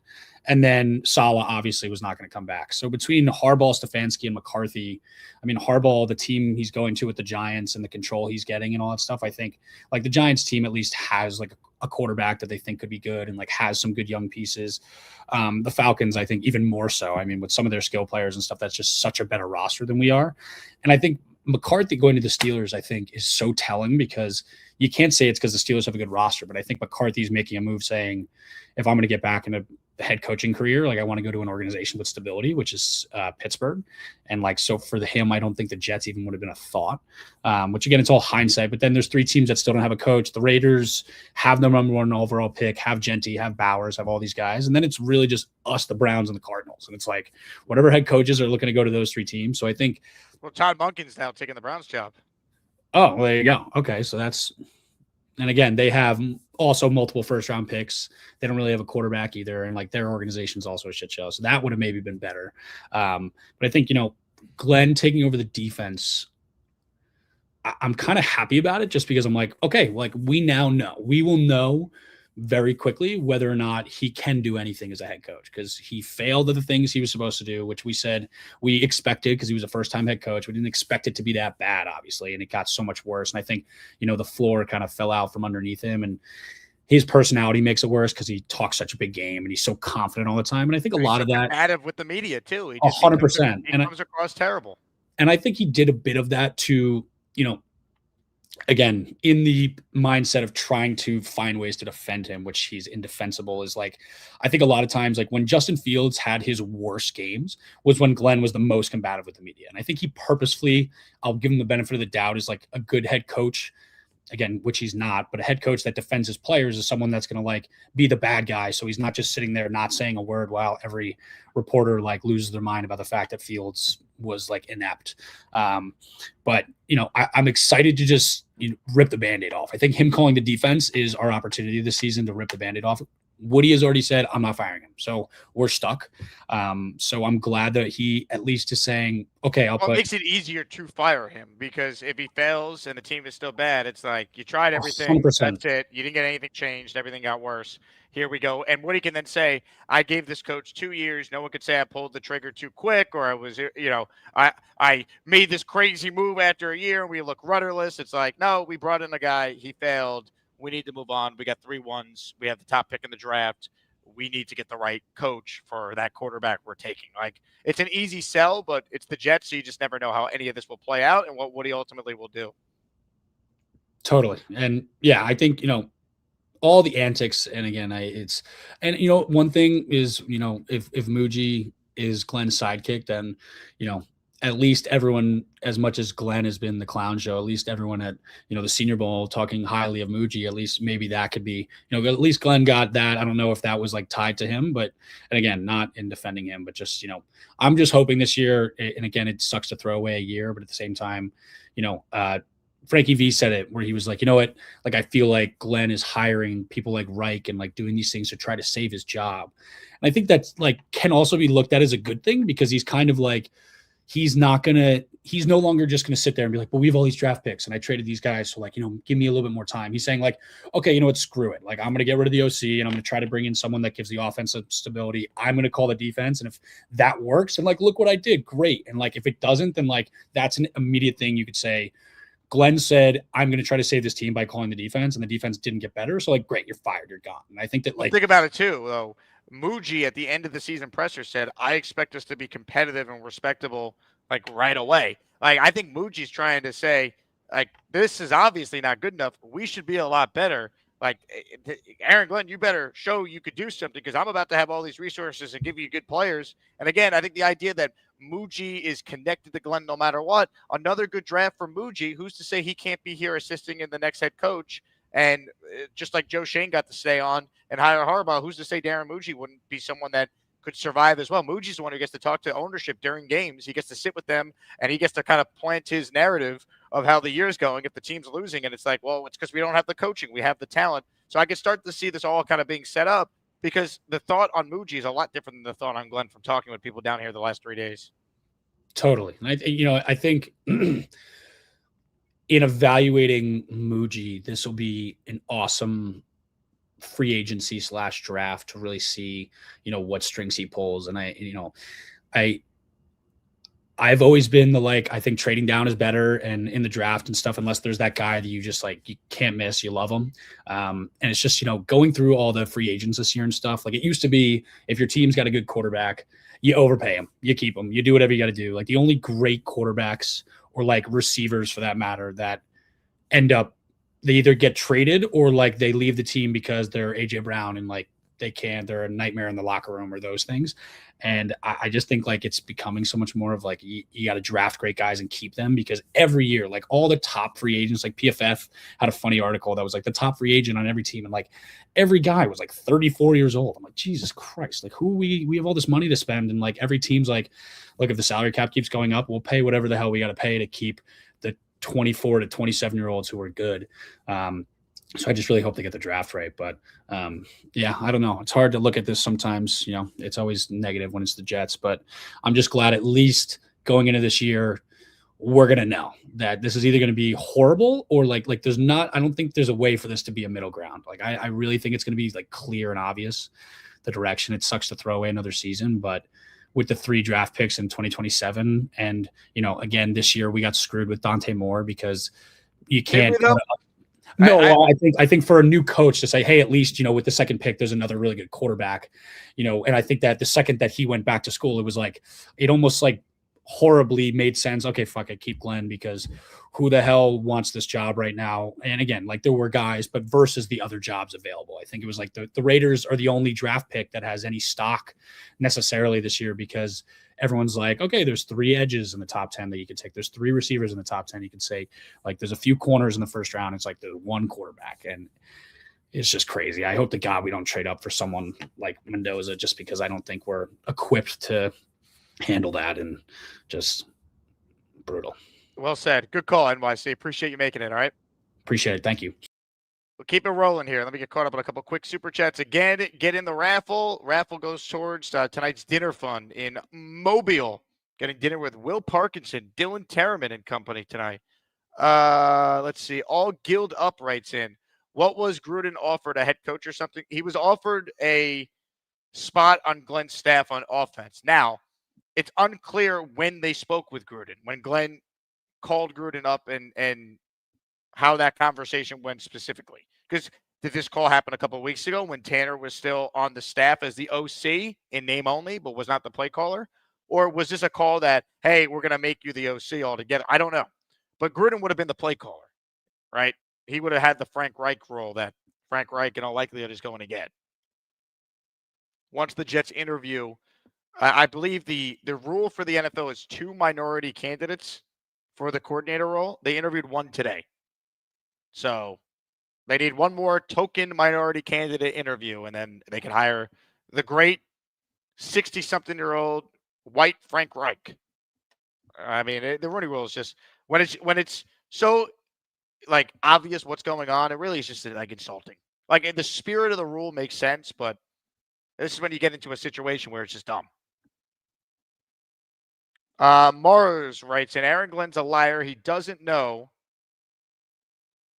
what he's doing. It's looking worse than the Gase years. Only good thing about next season is 3 wins. Yeah, I mean, next year we're going to be watching the Jets and hate watching 3 other teams. Cowboys, Packers, and the Colts. Because the Jets get the better of the Cowboys and Packers first-round pick. And the Jets obviously get the Colts pick. So we'll be checking Tankathon early and often. Sad, but it's true. More of your calls right now. Ladies and gentlemen, let's get to some outstanding Asmaniacs on the line who are going to let it rip. Ladies and gentlemen, it's time. I'm Black Gypsy, I'm gonna set all you delusional Jets fans straight. Your takes make me wanna punch you in the face, or kick you in the crotch. When this team sucks, they suck. I'm Black Gypsy, I'm Black Gypsy, I'm Black Gypsy, I'm Black Gypsy. What up, Asmaniacs? What up, Jake? We have the Duke of Defense, bro. DOD. Locking it down. We're the greatest team ever. I mean, who can do it better than us? Duke! Who can do it better than us? Like, this is... So, I'm happy in one way, and I'm mad that I'm right in the other way. The staff was horrible. The staff needed to go. Should have been done right after the season, but it was a horrible staff. Wouldn't you feel better about Glenn if he confidently just made these sweeping changes right away? It's like, I screwed up. It looks bad on me, but I'm not going to just drag this out until January 27th to do all this, or on a Friday night bump last week. Yeah, the way he did it, waiting till now, it's just unprofessional. And you can tell he doesn't know what he's doing.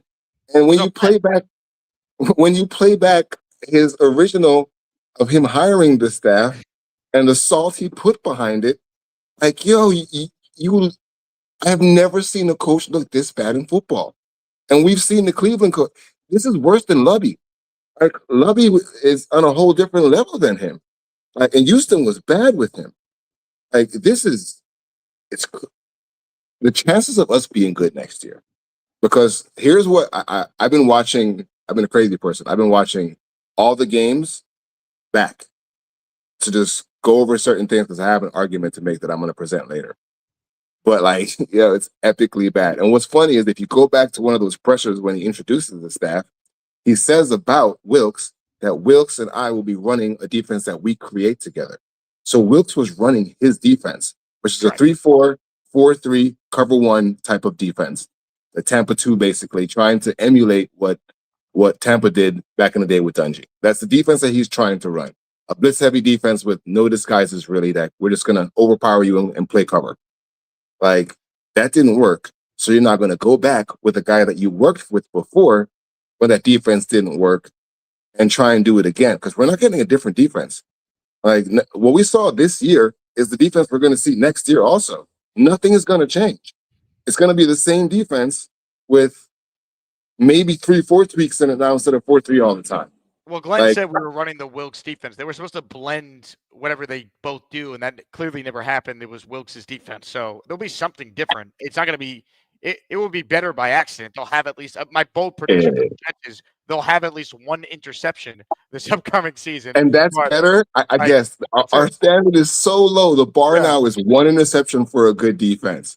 Like, that's the defense is going to be just as bad next year. I'm telling you. I watched Miami play. It's hard to be worse than they were this year. It can't be worse. They're going to have more talent. It's going to be worse. It's going to be worse. Watch. I'm telling you. How could it be worse? Because of the type of defense they're going to play, right? Personnel makes a massive difference in playing 4-3-3-4 and cover one. We don't have the personnel. With new guys coming in, they could give us surges. But under the same scheme, you're going to lose. Teams already... The defense that we play is play action destroys it. Tight ends are going to score a whole bunch of touchdowns. That's not going to change. And every Aaron Glenn defense, tight ends score a whole bunch of touchdowns. You can look it up. Like, it's the holes in his defense. So again, I don't want to come across like I'm defending Glenn here with the defense. I just don't think it's possible for it to be worse than it was this year. I don't think it's now going to be good though. Again, Aaron Glenn's success in Detroit, he didn't have a ton of it. Like, he got this job. It was like a mirage that he was like a defensive guru. Like, he's not solid with the Niners. It's not even close. That's my point. He's not a defensive guru. So what he knows is what he's going to play, what he's played in Detroit. Like, when Detroit was good, that offense gave up mad points, but they sacked a lot because there's no disguises in the blitz. So if you're a good QB, you know where to go. I'm telling you, I'm calling. I called it before Wilkes, before the season even started. Like, this is going to be a bad defense. I watched this guy in Miami. The defenses that Weaver calls is designed by him and Weaver. It's a horrible defense. It's not a good defense. They give up a lot of points also. And then we're going to have we need 3 linebackers and 2 DNs for his defense to work the way he's talking about. 3 amazing linebackers and 2 amazing DNs. We're not going to get that. Our draft is going to be a mixture of one of those guys being good, and then we're going to have to hope McDonald and what's his name ends up like doing something. Like we're repeating the same thing over and expecting different results. Nothing is going to change. So for everyone that's like, I'm wrong, and you will see next year. This is what he runs. This is what he knows. If he's taking over the defense, that's what we're going to be doing. I guarantee. So, and just the ineptitude isn't going to change from this year to next year. If he hired a staff and then fired a staff at the end of the year, what makes you think next year is going to be better? Like when someone shows you that they're a douche, they're a douche. Like you can want them to be a better person, but they're still a douche. So at the end of the day, he's not a douche. He gives great hugs. I hug him every day. I hug him every day. I just want to see who we draft a quarterback. Like that's literally all I really care about. I just want to see who we draft a quarterback. Reich is done. Tanner I feel bad for him, but he deserved to be fired. Like he deserved to be fired. Like I hope he goes somewhere else and under tutelage he gets better, but he was not good enough to be an OC. Tanner Engstrand, I would give him an incomplete. I don't think he was great by any means, but when we say he deserves to be fired, I mean his quarterbacks were Justin Fields, Tyrod Taylor, and Brady Cook. Like that's tough, man. Like I feel like it's way more on Glenn for the offense than the way it did when this guy is coming out saying Fields was his handpicked quarterback. He was tough to game plan against. He's never been coached up properly, and like we watched Justin Fields, we saw what happened. We saw Shedeur Sanders put up points and play good under Stefanski, under some type of plan. 7 touchdowns and 10 interceptions. He still played. He's still a guy that was drafted later, still played because somebody had a plan for him. Tanner never had a plan. Tanner's plan was 5. I think Tanner was hamstrung by whatever. Like they wanted to run the ball and this old school nonsense that doesn't win in today's NFL. Like you throw early on downs now. You don't like how often would the Jets 1st and 10 hand the ball off to Brees off the middle? Jake, we watch other teams run play action all season. We watch other teams run the ball and do play action all season. You can run the ball still, not as much, but you can run the ball. Tanner had no play action game. His blocking I don't think he's great, Black Gypsy. And if you want to move on from him, fine. I just think moving on for him for Frank Reich is ridiculous. I don't think that's going to get better. No, who we're picking is insane. That's just hilarious. Like it's the bottom of the barrel. So for us to expect any change, like I'm saying it right now, max wins next year is 4 wins. Max wins. I don't care who we get as quarterback, who we get as head coach, like who we get as OC. He being in charge of this team, like it's just bad, bro. It's all bad. There's nothing good to look forward to other than the draft picks. And I want to see who our quarterback is. We're running the same defense back next year.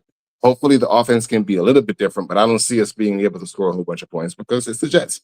Like we're not getting anybody prime time. We're getting the leftovers. So for us to expect leftovers to be the best, it's mid at best. Like what Frankie was talking about 7 wins to save his career. If we can get 7 wins out of Aaron Glenn, he is the greatest coach ever. Like ever, bro. We're never getting 7 wins out of Aaron Glenn. So Jets, Jets.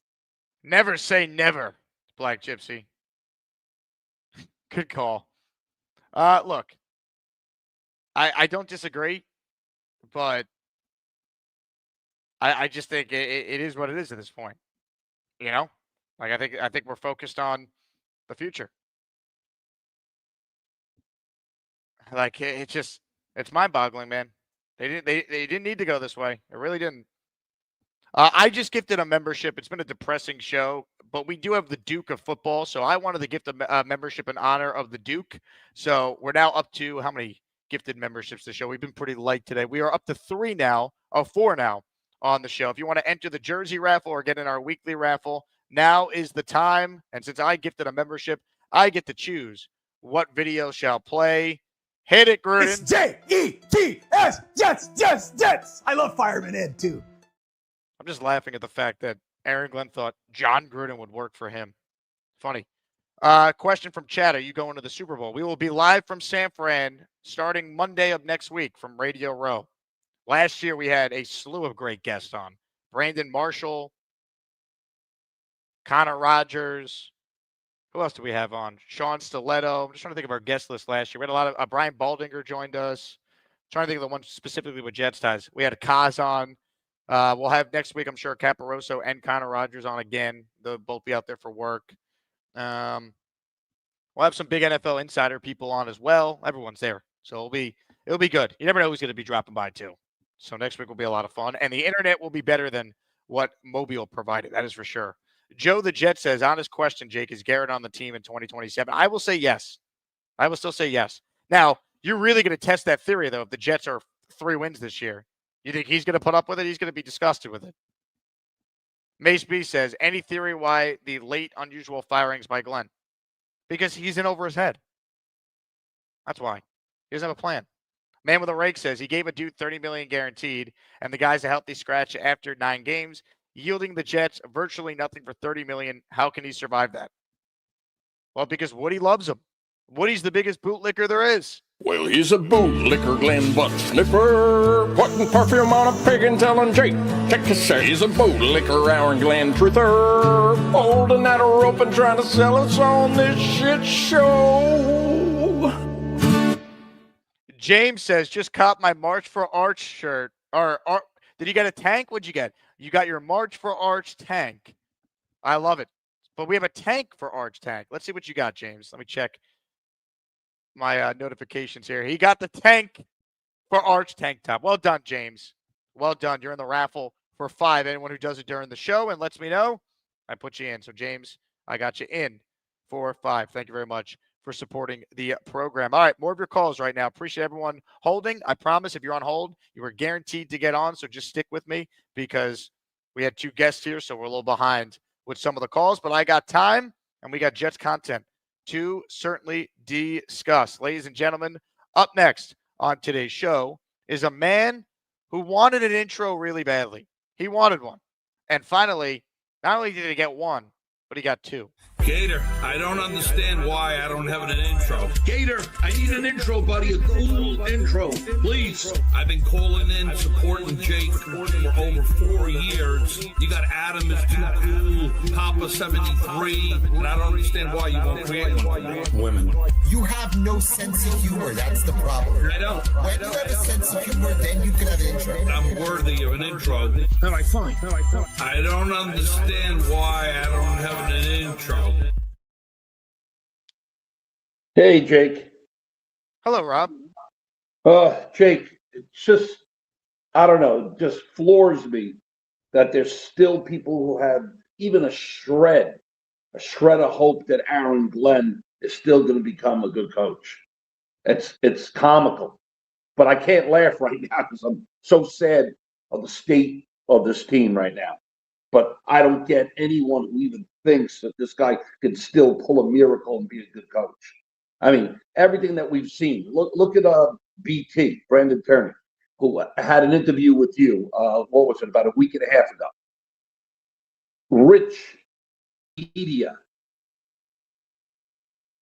Rich from Jet Media also interviewed Brandon Turner, and they both came to the conclusion. This is over a week ago. He does deserve a second year. I have some hope. Maybe he can turn this around. What's transpired recently with what's going on with the DC and the OC and everything that's gone on, you got to hear BT's program today. He's going berserk, cursing. I'd fire him today and hire McDermott. Almost everyone's dropping off the ship like the fucking Titanic. Okay? And we've been saying this since last year, Jake, okay, that we did not have hope on this guy. We rooted for him because he's an original Jet. He wanted the job, which is all well and good. Of course, we wanted to succeed. But nothing has gone well since this guy's taken over.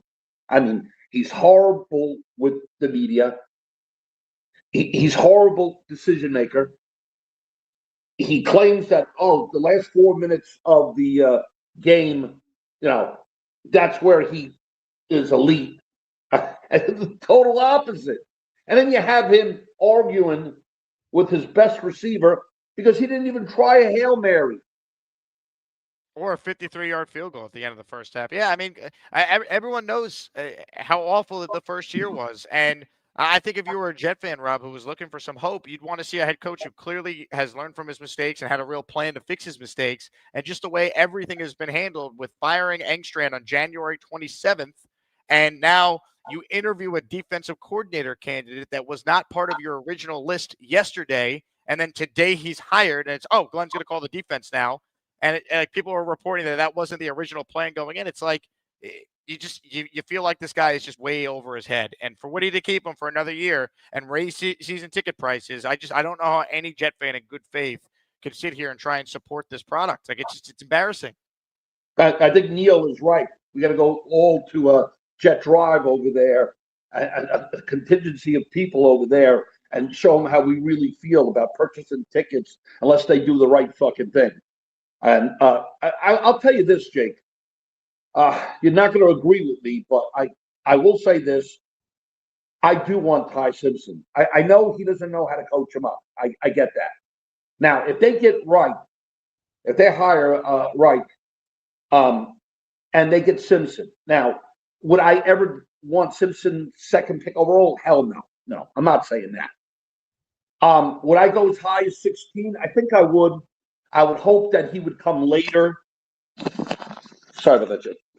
I would hope that he would come later, like the 16th, the 33rd pick or the 44th. The other two picks that we had, that would be better, obviously. But I think that we got to get that quarterback in there, some sort of a hope.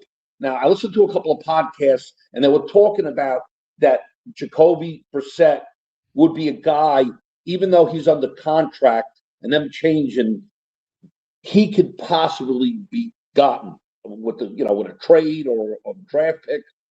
Now, if they got Jacoby or if they got Cousins and then Ty Simpson, I think that alone right there would be a step in the right direction. Now, I understand you have to evaluate the quarterback, especially if he gets drafted number 16. But at least if Jacoby Brissett plays, you know that you're going to have halfway decent games because he's not a bad quarterback. If you're not gonna win though, and eventually Glenn is going to be faced with I know, but then I would put in Ty Simpson maybe the halfway mark, maybe put him in after 8 or 9 games and let him do the last 8 games. Now, don't start him in the beginning because he doesn't have any chance of succeeding. But maybe towards the last 6 to 8 games, and then if you see something from Ty Simpson. I see your point, Rob. I just don't want to use the 16th pick on Ty Simpson. He's played 15 games in college. The trend of guys with that few amount of games started having success is I hear you, buddy. And this coaching staff's a disaster. So again, if we all think that Glenn's gone, and I know you do as well. No, Jake, I want him gone in the worst way. Right. Day one. I have not liked this guy. Don't burn a top 16 pick on a quarterback that needs development because he's not going to get the development in year one, and then he might not ever get it with a new staff coming in that didn't draft him in the first place. That's going to want their own guy a year from now. How about 33rd? They picked him 33rd. Yes, 33rd is a worthwhile swing. Okay. I don't think he makes it to 33rd. Too many teams need quarterbacks, and he is talented. Ty Simpson's a good quarterback. I like him as a talent. I just don't think he makes sense for the Jets given where they are at the 16th overall slot. Well, would you trade in from the 33rd spot? Would you move up a little bit, in the 20s to get him, or you're saying that's too much too? I would need to know what I'm giving up, but that's not the craziest thought if that's what they wanted to do. I still don't like the idea of taking any resources and moving up to get a quarterback in round 1. But I do think that there is a legitimate case to be made that if they love him, then fine, take the swing. But right. I don't think I would do it at 16. I'm not sold on Ty Simpson with this. No, I hear you. 16 is a little too high. You're right. I mean, if they traded their second pick, Jake, and they traded it fairly, with another team that was picking 4th or 5th, and then we got a couple extra picks or an extra pick, I should say. I mean, that might be your in right there. Because I tell you, if we're going defense, I love David Bailey. I mean, I like Bailey better than Bain. He's just a pure pass rushing machine, this guy, and he's not bad against the run. He's actually good. So I probably would go Bailey number 2, just putting in my 2 cents, Jake. Again, I do want a quarterback. It'd be in 33rd or whatever it is, and then I would want a wide receiver. I love Tate. Tate looks fantastic, but I would also like the other 2 wide receivers, Tyson and Lemon. Any of those two would be fantastic. 100%. Rob, I think that's all fair. I think the big thing, though, for this team is going to be going into the draft. What does the quarterback situation already look like at that point? Because we will have an idea on how desperate they are for one of these quarterbacks based on what their QB room actually looks like going into the draft. You'll have a much better feel for what their plan will be. I just want one, Jake. I want one. I don't want to wait until 2027. I don't get why we have to suck 2026. If Woody had any brains at all, he would fire this buffoon. He would hire McDermott, and just, and that's if he would take the job. I understand that, but and not waste a year. I mean, we're sitting here, Jake, and people seem to be like cool with wasting another year. Oh, we'll just suck one more year, and we'll do it for 2027. But it's getting really tiresome waiting, Jake. I mean, I'm tired of sitting there and we fucking suck. It sucks, Jake. I know. Really sucks. I know, Rob. It's brutal. Peter, where is my intro? I need a cool intro. I've been calling in, supporting Jake for over 4 years. You did intros for Papa Jet, and Adam is too cool. I'm worthy of an intro, Gator. I don't understand why I don't have an intro. You suck, Gator. You really suck. Look who's in the chat. Dylan Terriman. Being on dementia sounds better than being a Jets fan. Dylan, how's the Senior Bowl? I'm about 10 minutes from Dylan. It's now dark outside, but this was my view watching the first practice earlier today. Fun to watch some of the prospects out there do their thing. I didn't see the second practice, so I didn't get a chance to watch Garrett Nussmeier today, but I saw he hit Jacoby Lane with a 40-yard touchdown on a perfect out and up. Nussmeier apparently had a good day today. Could he be in play for the Jets? Some other standouts I saw that were impressive. Bud Clark, the safety from TCU. Kyle Lewis from Pitt was blitzing off the edge. I saw him make a couple nice plays. Zane Durant from Penn State. Romello Height from Texas Tech. Those were a couple names that caught my attention. Dylan says, en route to the Airbnb now. Get your ass ready for dinner. Oh, baby. Dylan's on his way home. All right, which means home stretch for the show, folks. But we still got people on the line. People that want in on the Jet conversation, including a man that they call Mad Max. It's Mad Max ain't yapping about Jets. Oh. That boy, he's jamming. He's standing. Freaking dancing. Wall smashing. I'm Jake Asman. If Mad Max ain't ever stopped yapping, that boy, he still be dancing. Then call Jake Asman. He got an orange wall. Honestly, guys, can you guys hear me?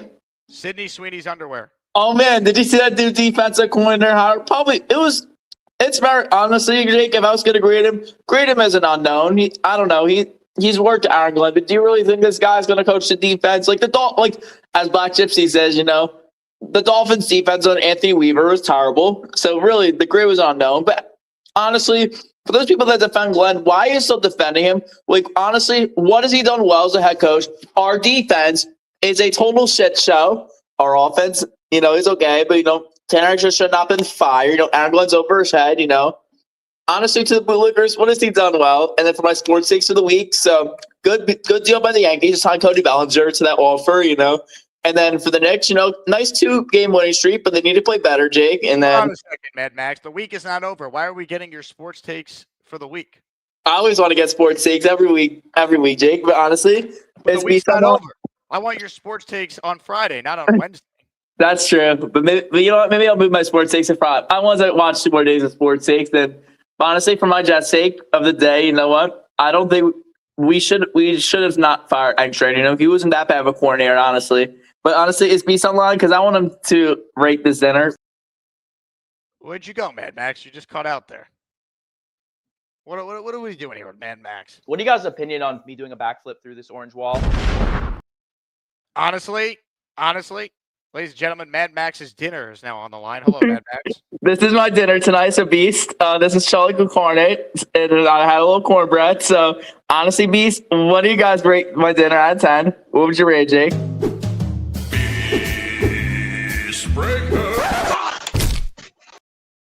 Beast, what would you rate my dinner out of 10? Charlie Cornet with cornbread, Beast. That looks like vomit. No, it doesn't. Come on, Beast. Looks like vomit. Do you want me to? Honestly, Beast, what do you even eat for dinner? What do you even eat for dinner, honestly? Honestly, Beast. I had a traditional spaghetti with an Italian sausage and a garlic bread. This, whatever the hell this looks like, it's hideous. Honestly, Beast, it's delicious. If you would have this for dinner, this is my day. Honestly, it's very good.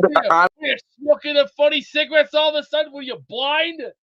That got you. You're Delicious. blind. Wow. Wow. Beast, just when I yeah, thought you it do. couldn't get any bigger, it just got a little bit bigger. Wow. Right now, we're getting some gabagool. If you really want some gabagool, you gotta come get the gabagool. Catch you later. Thank you to Beast and Mad Max. Mad Max, figure out why your camera kept cutting out there. Ladies and gentlemen, while that was happening, our king in the house, King Lowski in the raffle 4-5. Shout out to Lowski for always supporting the program.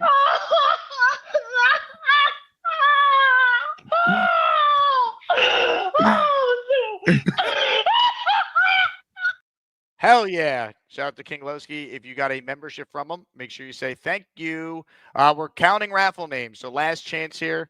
King Lowski brings us up to 9 gifted memberships, and some other people have entered the raffle with some super chats. Again, coming at you live from Mobile, where I'm in the Airbnb that Dylan Terraman and Dom C also sleep in. Dylan claims he's on his way home right now. Here was Dom C and his Oakland A's hat earlier today. The reason why he's wearing an Oakland A's hat, his son's Little League team apparently was the A's. Because I asked him, I'm like, what's the deal with this? The more you know.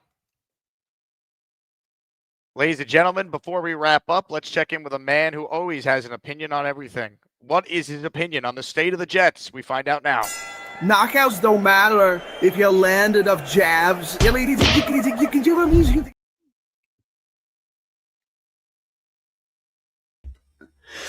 All these people, you're letting me grow mold here in the green room, Jacob. I see how it is. There's so many people on hold. Yeah, and you let them all go ahead of me. It's cool. It's your show. I'm going in order. Oh, certainly not. But that's okay. That's what all do you right. mean certainly not? Well, because I came on and it said that there were 6 people on in the green room, and you were one of them.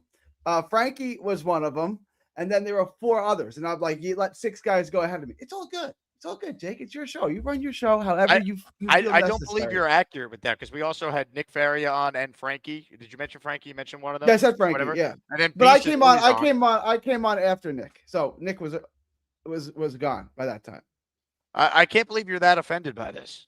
I'm not offended. I'm just pointing out. I'm just pointing out things that are factually true. I didn't see you down there. I thought you were on the Addy show. I was here, bro. I was here, bro. Shout out to the Addy show. They're doing a watch party. They're doing a watch party, are they not, for your show? I'm not sure. I doubt it. They usually sometimes when Addy's not working, they do a watch party for your show. Shout out to you, Jake. Well, shout out to you, I had a thank you. I'm not being serious. You have a watch party for your show. That's cool, isn't it? People are gathering to Not watch really. your show. Not really. No, I'd rather people just all be in the same chat, and we're one community, and that's how it should be. All right. I don't want to. I'm not trying to start a war here. I was just trying to give you a shout out. People are doing a watch party for your show. I think that's pretty cool. I get what you're saying though. I don't want to have a meta conversation. All right. I don't want to have a conversation about a conversation. Let's talk about this. Where are your jet takes? Yeah, I got to. First, I want to. I love Frankie, right? But that was an atrocious job by Frankie today.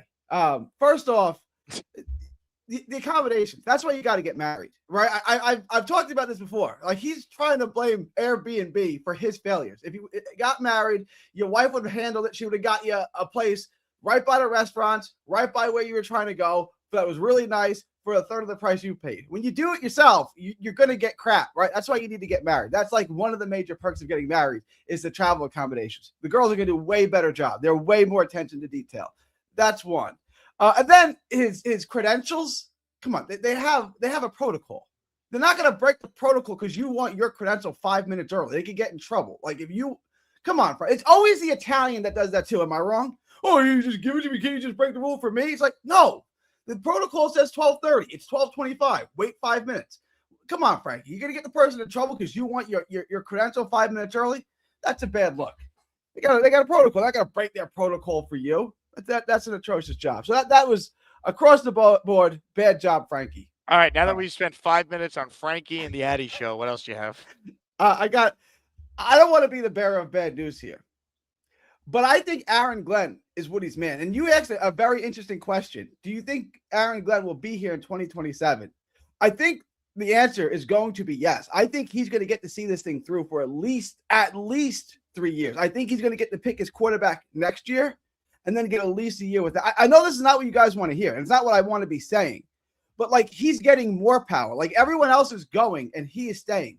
That tells me that they've decided one thing. Aaron Glenn is the head coach of the New York Jets, and everything else is up for grabs. Like, I'll tell you why that's not crazy true. I'll tell you why that's not true. I have it on pretty good authority. Woody Johnson put a kibosh to Wink Martindale. He doesn't have as much power as you think. He basically was like, "Why are you making $12 million a year? I'm paying Wilkes to not coach. Now I got to pay Wink another $3 or $4 million to be the DC, and you want me to pay Frank Reich to fix your offense when I'm still paying Engstrand now to not coach?" So I don't think he has nearly as much power as what you're saying. He did originally, and then he went 3-14 and was a disaster in all aspects in year one. So I don't believe that to be the case. If they go out there and win 5 games or less, he's definitely gone. If they don't win at least probably 7, he's gone. 7 or 8, he's gone. Look, I don't know what the roster is going to look like. We haven't done free agency. We haven't done the draft. I don't know what, but like 7 or 8 seems funny, doesn't it? It's like, there's no way they're going to win 7 or 8. Like, that just seems like an astronomical number. You might as well say 15, right? Like, it just sounds like a made up number. Like, I mean, and that's my greater point, right? Like, everything that happens with the Jets, it's just so embarrassing. Like, I'm embarrassed at this point when people they usually say, "Oh, are you a Giants fan?" No, I'm a Jets fan. And they just laugh at you. Like they pity you. Like, you've said something funny. And I'm just tired of being in that spot where, like, this team is embarrassing. The franchise is a complete embarrassment. And I don't even like saying out loud anymore that I'm a fan of this team. I've been a fan of this team for almost 35 years. It's like, I don't know how much longer I can take this. It's an embarrassment of a franchise. I think your boy Dom C is right behind you. Ladies and gentlemen, Dom C in the house. You know what? I should have set up the mic before so we could just put him on the headset. Dom, do me a favor. In my is it in my backpack? Is there a headset in there? No. Okay, in there, just grab one of the headset bags, and we'll connect you. There you go. All right, continue your call, Gary. I'm going to set up a mic so we can get Dom C's quick practice takeaways before we wrap this thing up.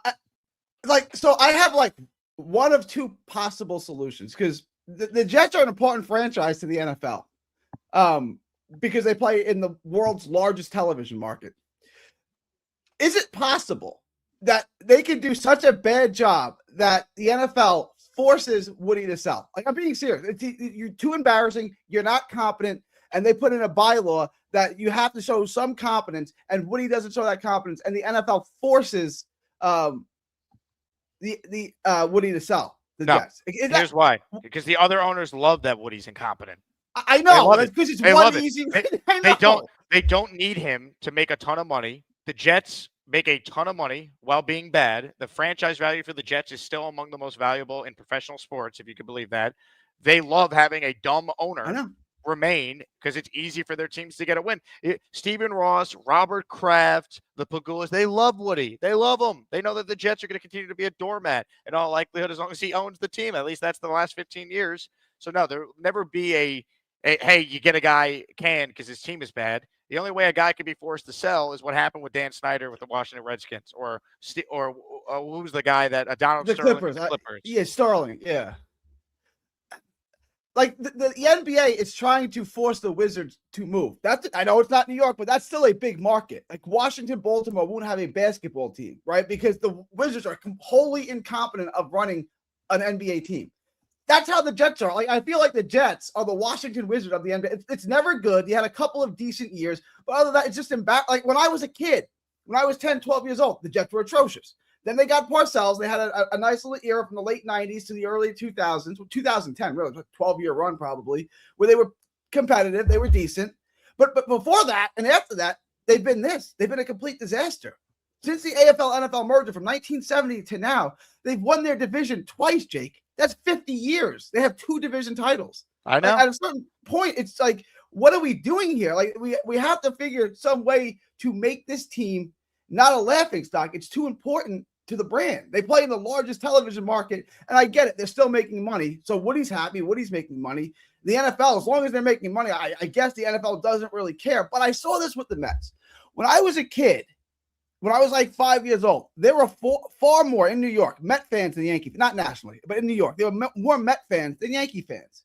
That ain't the case no more because you had a generation of kids who saw the Mets suck and the Yankees win World Series, right? Like my point is, you're going to start hemorrhaging Jet fans. Like, how am I going to, like, my daughter doesn't, like, she's a Bears fan now. Like, I've lost her. She's a Bears fan. They've lost a whole generation, Gary. I know. Again, like, it's terrible, but it all starts with hiring the right people. And he hired Aaron. But he can't. That's my point. He can't do that. That's like and the the most problem basic. is he tried Charlie Cashley and Ron Wolf. That gives you McCagnon, and that gives you Todd Bowles. He tried the football route, or his brother did, right? Joe Douglas, if he couldn't figure out how to be a good GM when he learned from Ozzie Newsome and Eric DaCosta and then Howie Roseman, like he fit everything you'd want a GM to be, a former scout, but understands where the NFL was going. Saleh was the top candidate at the time when he was hired. He's getting a second opportunity now. Again, they've tried everything, and it hasn't worked. But that was the Knicks with Dolan until he finally hit on Leon Rose and Thibodeau. Like that's the bottom line.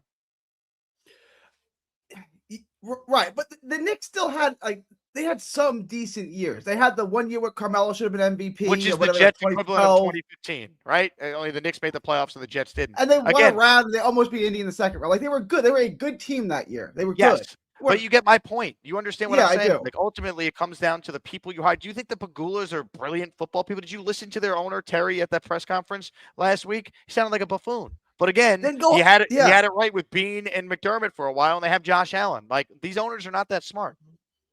Right. So that's why you have to hire the football people, right? Like hire the smart football people. I guess they don't even know enough to hire the smart football people. Well, the football person they hired to assist is Mike Tannenbaum, who Woody fired a decade and a half ago. Like, again, that's all you need to know. I just there's so much frustration and embarrassment now. Like I know I'm not trying to give you an attitude either. I'm as pissed as anyone. It's just like I get beaten down with this because all week when I talk to people come up to me, they ask me about the Jets, and honestly, I'll even lift the curtain. Dom C, who's standing right next to me now, I give him a mic. He could back me up here. How many times did somebody come up to me? Let's see if we get Dom on the camera shot here. Or he's trying to still hide still. How many times did someone come up to me either in media or that worked for a team was like, you're the guy that does the radio show with Tannenbaum. I got that clip sent to me of you berating him on the air. It happened at least 3 or 4 times while we've been down here. It's insane. Like everyone knows the Jets are an absolute dumpster fire that I'm being known because I'm the one who's calling out Tannenbaum because he hired Glenn. And this is where we are. And I hope that Glenn is on the chopping block. I just have a bad feeling that he's not. I think they view him, or Woody does, the way that the Nets view Jordy. That we have nothing else but a head coach. I really think that's the way Woody. Do I think that's true? No, I think your head coach is the biggest problem. But maybe you're right. They put the kibosh on Wink. Maybe he doesn't have as much power as I'm thinking. But it just seems like everyone else is being blamed for. Like Tanner Engstrom is the blame. Like of the top 50 problems, he's not on that list. Like I don't know. And then you hire a DC a couple hours after interviewing him on Skype. It's just so like this is wild. It's just like Glenn's looking for anyone else to blame. Like it's not my fault. It's everyone else's fault. So we're just gonna do these crazy things. It's like are you gonna tell this to the bootlickers, Gary? Are you gonna tell this to the bootlickers? They come on like Johnny and whoever else come on and defend this. Like you fire your DC, then you interview 15 people, then you interview someone else on Skype, and then immediately hire the guy you interviewed on Skype. Like I don't what is that? You don't want to meet him. You don't want to shake his hand. You don't want to feel like you're just going to hire him. Like this is not a paper boy. Like, this is a serious job. There's only 32 OCs. You're just going to hire him on a whim after talking to him for a couple of hours. It's a crazy thing to do. You I hug him every day. I hug him every day.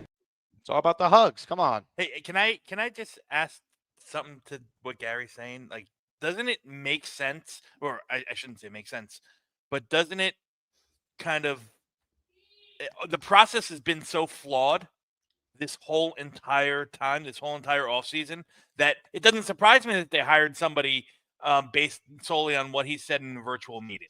You know, the process is flawed. Everything from top to bottom is screwed up over there. Ladies and gentlemen, Dylan Terman has entered the Airbnb. Oh, look at this. We got a whole trifecta. Look at this. I don't have a mic for him, though, because I'm not setting up my giant mix board. I want to, I got to. All right, I got to let you on. I want to talk to Dom real quick. I appreciate you. Real quick. Yes. Takeaways from day 2 of practice. What were the biggest things? For, Jets related, I think, I think there was some very good defenders that popped in the first practice of the national team. Some really good offensive players that popped on the second practice American team. The one name that I'm going to keep coming back to today, and I tweeted about him a couple times, Garrett Nussmeier looked every bit the part of a top-of-the-line quarterback today. And again, it's practice. They're not playing, they hit today, but they didn't play full contact. But he had some zip on his throws. Everything was spot on. Accuracy was perfect. Hit Jacoby Lane, on 2 long touchdowns during the one-on-one drills. One was traveled about 45 yards in the air, out and up. Hit him in the corner of the end zone, fingertips, and hit him for another deep touchdown later. Garrett Nussmeier is a name that I think if Muji will, look past certain factors that, on the physical traits, small hands, small height. I mean, he's only 6'1". How did McShay have him going first overall a year ago if he has small hands and he's not, the prototypical he's size? talented. He's talented as could be. He was groomed to be an NFL quarterback from day one. His dad is an NFL quarterback coach. His dad's an NFL quarterback coach. He's got everything from the neck up. He's got and he's very, he can move a little bit. I'd take a chance with one of our 2 second-round picks if possible. Oh, absolutely. I would too, because if nothing more, I don't think, a second-round pick precludes you from dipping back into the pond. No, maybe we found our Tyler Shuck. If not, we move on and we could take someone round 1 next year. Yeah, and you can do both. And guess what? You're allowed to have good, talented, young players in the quarterback room. Yeah, well, he could be the long-term backup. Then we eventually trade him for something else. Why not? Now, I'm not making any harsh or rash decisions based on one practice at the Senior Bowl, but I will say that he looked very good today. I think Taylor Green, the other quarterback playing with the American team from Arkansas, 6'6", 230 pounds. He played very good today as well. I thought he was really sharp with his throws. The ball, it looks effortless coming out of his hands.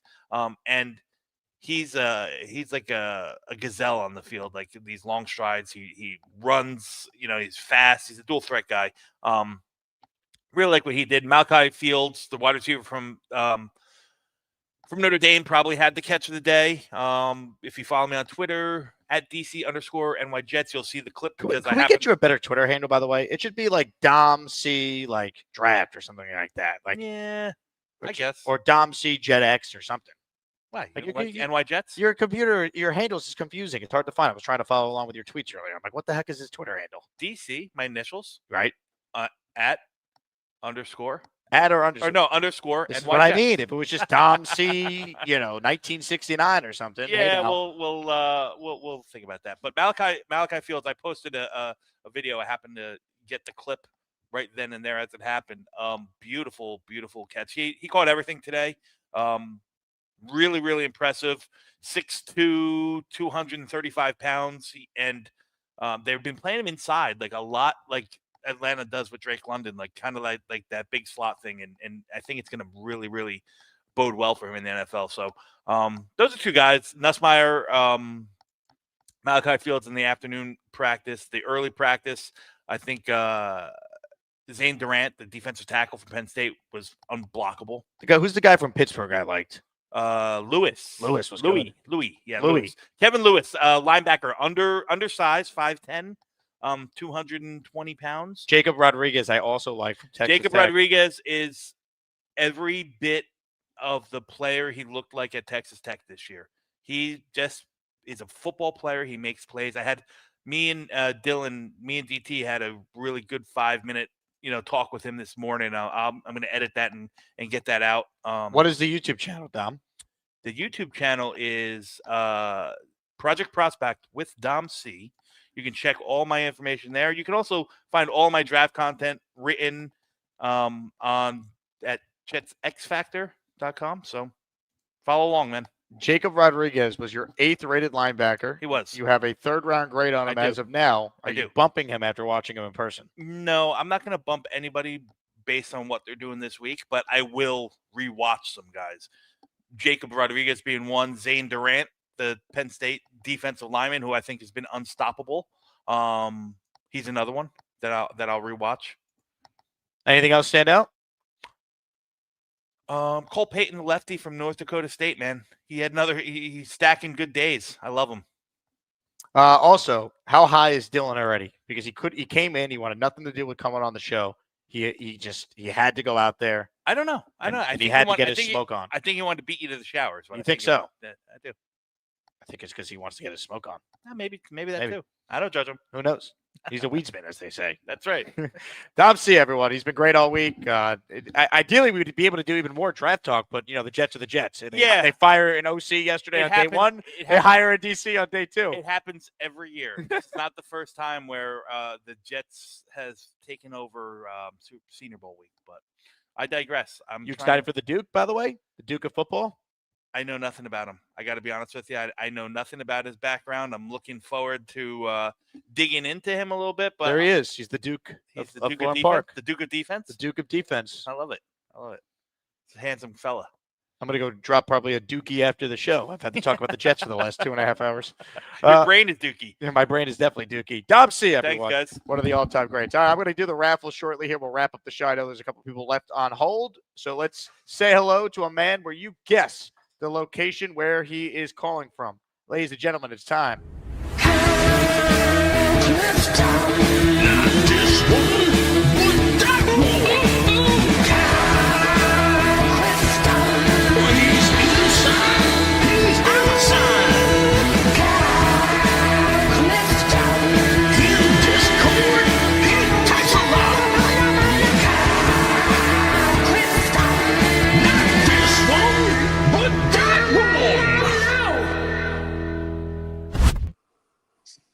I don't know what's going to kill me first.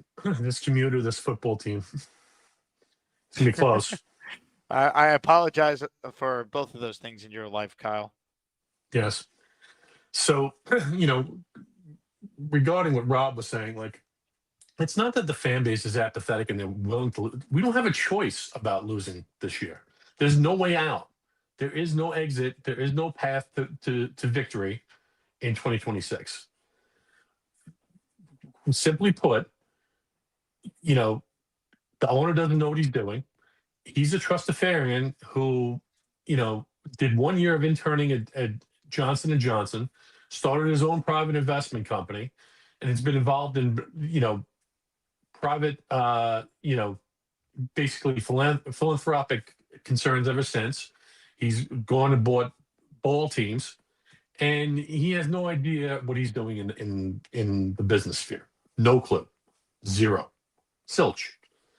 And then, we're left with this, right? We pick up the pieces as the guys who trudge out there to the games and buy the paraphernalia online and go away to these games. It is super, super disheartening. I kind of like the idea of bringing in Frank Reich as a quarterback coach, as a special offensive assistant, a guy with a little seasoning. But you don't get rid of Engstrand. You let the guy grow into the role, and show some loyalty to your guys. And now that he's going to be calling the defense, people are going to see how bad of a coach this guy really is, because his defenses were never that good to begin with. You know, hopefully, as we transition to new ownership, whether it's the young elephants coming into the tent in the Johnson family, or if they divest themselves of the team, we will be able to move past this 15-year debacle. That's all I had to say. I appreciate your help. Kyle, that's a great call. I think you're spot on, and I love your background as well. That is outstanding. It's just tough, man, because there really isn't a path, I think, to winning this upcoming year. Like, it'd be really disingenuous of me to sit here and be like, well, here's how I think that it's like, it's really tough to make that case. I'd love to be wrong on this. I hope Glenn proves me wrong. But again, has he given you any reason beyond just blind faith to think that this is going to go well? It's not like they have a great path to get like this superstar quarterback with the second pick. And it's like, well, you could have the Jaden Daniels year out of nowhere, or the CJ Stroud year 2 years ago, right? Like Robert Griffin year 1 in Washington. I'm just thinking of other number 2 pick quarterbacks that were great right away. It's tough to sit here and really find that path. I don't see it. And I hope I'm wrong, but it's bleak. There's no doubt. Couple last super chats. Sam says, where does this offseason rank between the fake spike and the butt fumble? I'm not quite sure I understand the question. It feels like this offseason is like the Jets. It's a continuation of the end of the Jets regular season. I think it was Brian Costello who tweeted, the Jets feel like they're down 21-0 in the offseason already. Like, think about it. We're at the Senior Bowl. The Super Bowl hasn't been played yet. And we're this bleak. So, to me, it's like, oh, down 21-0? Well, that's what the Jets do best. That's their specialty, playing from behind. It's bleak. Mike Perez, I see you. You're in the raffle for 2. He says the Colts still have more division titles than us. Yeah, but the last time the Jets played the Colts in the playoffs, we sent their ass home. How about that for a positive, huh? Might have been 15 years ago, but still, Peyton Manning's last ever game as a Colt, he lost to Sexy Rexy and the New York Jets, and Nick Folk hit the game-winning kick. Eli Betts, thank you, Eli. He gifted 5 channel memberships. It's Jets, Jets. I love Fireman Ed, too. Eli, thank you. All right, last chance to get in the raffle. I'm raffling away a Jets jersey, although if you rather a Tank or March for Art shirt instead of the jersey, we'll make it possible. You pick the player you want the Jets Legends jersey in. Namath, Klecko, Martin, Krebet, Revis, and Mangold are your choices. Last call before the raffle, and our last caller is OG Jet fan. It's our pal Tommy. What's up, Tommy? Jake, what's up, my brother? I'm doing How well, are man. you? How are you? You can hear me well? I got you. Let it rip. All right. Great calls by Gary, for real, and Kyle Clifton. Great calls. I agree with everything and what you say about, like, I don't understand how they signed this guy and over a Zoom call, and he wasn't even on their first, I'm not even going to get into that. He wasn't even on their first, clients to get a defensive coordinator. So this is all a system that Aaron Glenn's playing. He didn't want Wink. He doesn't want anybody that can overtake his job. And that's my fear for the offensive coordinator, that anybody that he brings in is going to be someone that has to listen to Aaron Glenn. And we're in shambles, man. Like, my question is, like, I'll spin it like different than everybody else did. With the number, like, with our first 4 picks, would you go number 1 defense, right? Obviously, Bain, unless the quarterback's there. Bain, and then Bailey, or Arvell Reese feel like the 3 most likely options at this point. But I'm open to taking a receiver. People might think I'm nuts, but if all these other receivers are getting mocked from 3 through 6, why can't we take one at 2? That's what my next question was.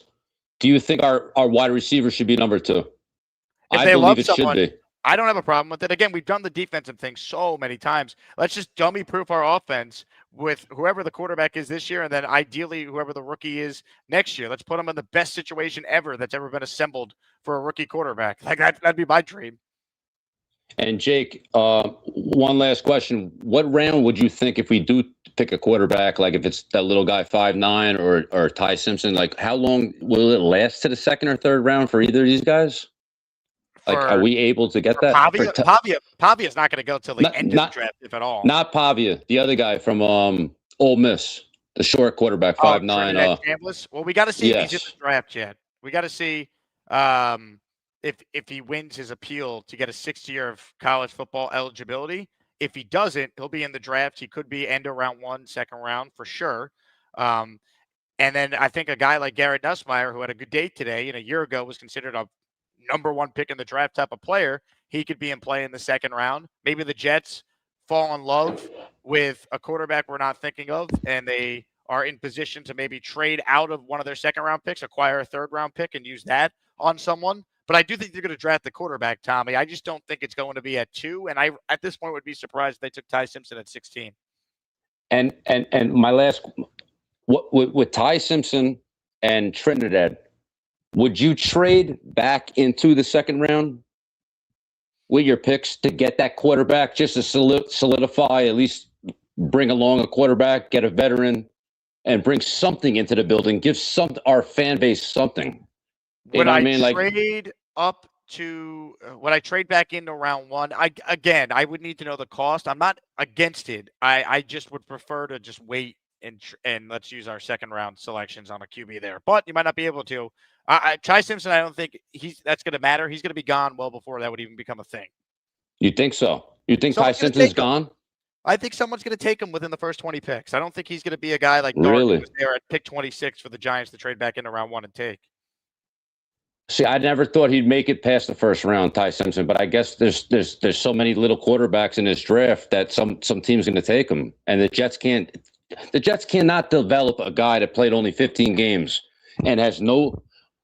He never even played in a quarterback situation in an NFL situation. Like how college is different. You played 15 games in college. What do you play? Alabama or Alabama? Yeah. You played at Alabama. That's completely different playing Alabama 15 games when you're playing against grown men that are 20 years your age and they're going to knock you out. And if you can't, they say that his smartest thing is his brain, right?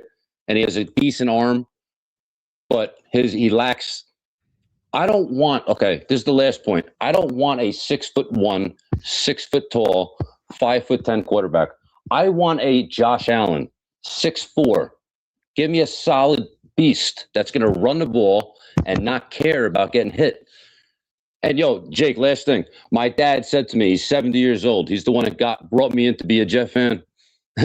He gave up on him. He said, Tommy, please listen to me. The Jets are going to be horrible for a long time, and get used to it and don't get angry with it. I said, I don't get angry. I told him, you're right. I told him, I said, the only thing that keeps me going is my Jet podcast, Jake Asman, Boy Green, Nick Shine. Like I shot out, that's the only thing that keeps me going, because our community makes us at least feel like we have a strong Jets community and we love our team and we'll never give up on our team. We want us to do good. I don't think Aaron Glenn is going to do anything. I think that this is a waste of a year. And if anybody should have been fired, it should have been him. You fired your whole staff. He should have been fired. Tommy, but Jake, God bless, brother. Thank you, brother. Take care, okay? Love the bucket hat, too. Ladies and gentlemen, our final guest has sat down. Dylan Terraman, fresh out of the shower with some nice-smelling cologne. You chasing some lovely ladies tonight in Mobile? Hold on. No one can hear you. You got to unmute yourself. Oh, I'm not used to this. I apparently am doing that virtually in your chat. So if the cologne works, I see you and Amanda Madison, huh? You guys are a nice couple? Scott thinks that we're about to, go on a date soon. So hey, now. I'm here for it. Hold on. Where's my calm your freaky drop? Sounds like things are getting hot and heavy. What? Calm your freaky down. Yeah. See if we'll twist this a little bit here. All right.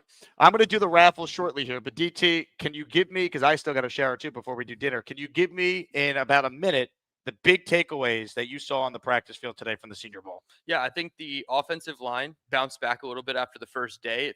It always feels like the defense has the leg up in these practices right away, and defense was pretty dominant yesterday in both practice sessions. Today, it felt like it shifted a little bit more toward the offensive line, getting their bearings, and that Markel Bell, the 6'9", 350-pound tackle, he didn't get bowled over again like he did yesterday by Derek Moore. So they were holding their own on the offensive line. Some of these wide receivers, man, they're making a lot of plays. Ted Hurst had 2 really good days. The wide receiver from USC, Jacoby Lane, had 2 nice deep balls today. So I was really impressed by the wide receivers as well. I don't know, man. These linebackers keep getting my interest, and I'm really excited. The Pittsburgh guy. Yes, he's very undersized. Luis. Yes. Or yeah. Lewis? Lewis. Maybe Luis, not sure, but he's very undersized, so it's hard to say like where he'll fit. Maybe he's like a perfect solid type of linebacker, but I'm looking at Caleb Alarms or from TCU at the linebacker position. Every time he connected on a tackle, you heard it all the way up in the last row of the bleachers. So I'm really excited for really all position groups, but maybe that's the benefit of not having a coordinator. We don't know what we're looking for, so we can look at everybody. What do you mean? What do you mean? We have the Duke, baby. The Duke of football. No, you're right. We do have the Duke. And offensively, we still don't know what we're looking for. But now we should be able to piece together what we look for or what we're looking for on defense. But I'm really impressed by these guys. A lot of these guys I didn't have a lot of knowledge on, like Zane Durant, defensive tackle from Penn State. He was very explosive. Ass and legs, mass kicks ass, and he has it in spades. So even Tony Pauline was like, that's a really good observation when I told him I keep track of the ass and legs guys. Ass and legs guys. Was Nussmeier as impressive in your opinion as Dom said he was? So Dom focused more on the wide receiver cornerbacks. Every time they split into one-on-ones, I went to the O-line, D-line, and took notes so we could collab.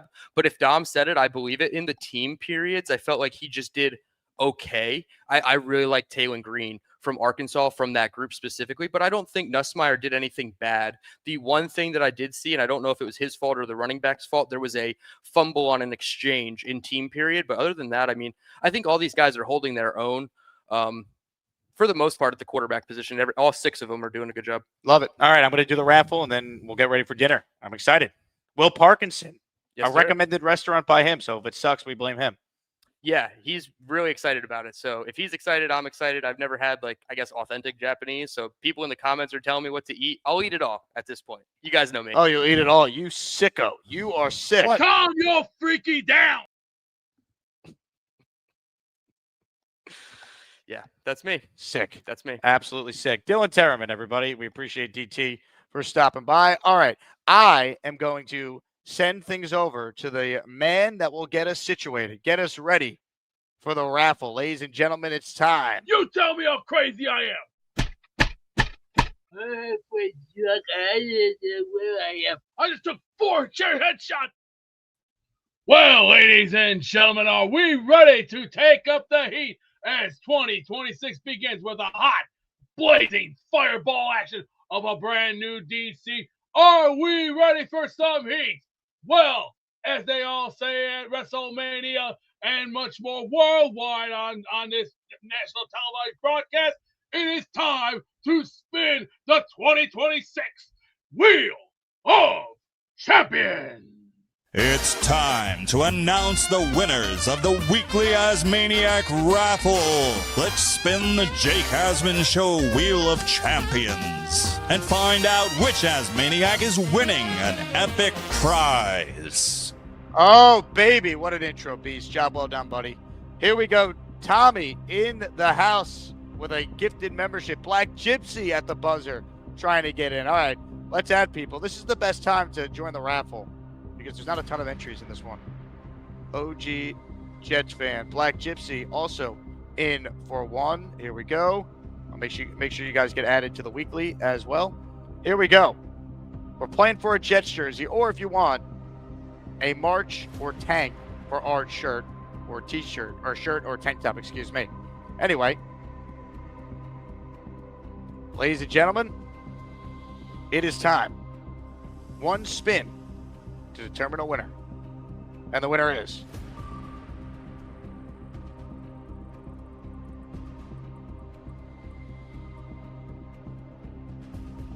wait, hold on. Hold on. King Lowski, I owe you a shirt. I don't want to screw you out of it if you don't win. I was looking over the names, and I just realized I don't have Kyle Clifton in here. That's a big oversight on me. So, King Lowski, you're a winner. I'm going to do a second prize here. We'll do 2. King Lowski wins the jersey. Now we'll do a shirt. I want to be fair because that's completely on me. I want to try and be transparent with the raffle prices, and I can't screw over my guy, Kyle Clifton. So, Lowski, the jersey is yours. Now, let's play for our second prize, which will be a t-shirt of your choosing from the merch store, the March for Art shirt. Okay. Hold on. Did we get another? Black Gypsy, I put you in the first one on the weekly yesterday. So you're in. But okay, we're all set. Sorry to slow this down. Here we go. Spin 2.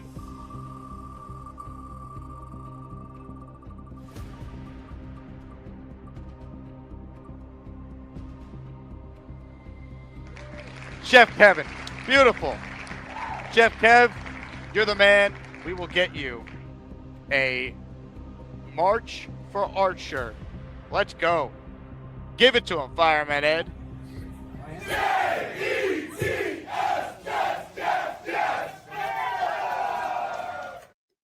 Hell yeah. King Lowski and Chef Kev are 2 winners on this show. You guys are the best. Thank you for watching. We'll have content live from Mobile tomorrow on the channel as well. The internet will be great in the morning because there's no media setup, which means I'll do it from right here. So we'll have more reaction to another Senior Bowl day and more reaction to whatever the heck the Jets do next. Yesterday was they fire Engstrand. Today they hired the Duke. Who knows what happens tomorrow, but we'll be here along for the ride. They don't know what the they're doing. Do you understand that? No, they don't, but we're going to talk about it anyway. Love all of you. Thanks for watching. Go Jets. It's J-E-T-S, Jets, Jets, Jets. I love Fireman Ed, too. Oh, hi. Jake wants me to ask you to click on the like button. That's right, Lane, and if they don't subscribe to the Jake Asman Show, this team may never win another game. Let's go Jets!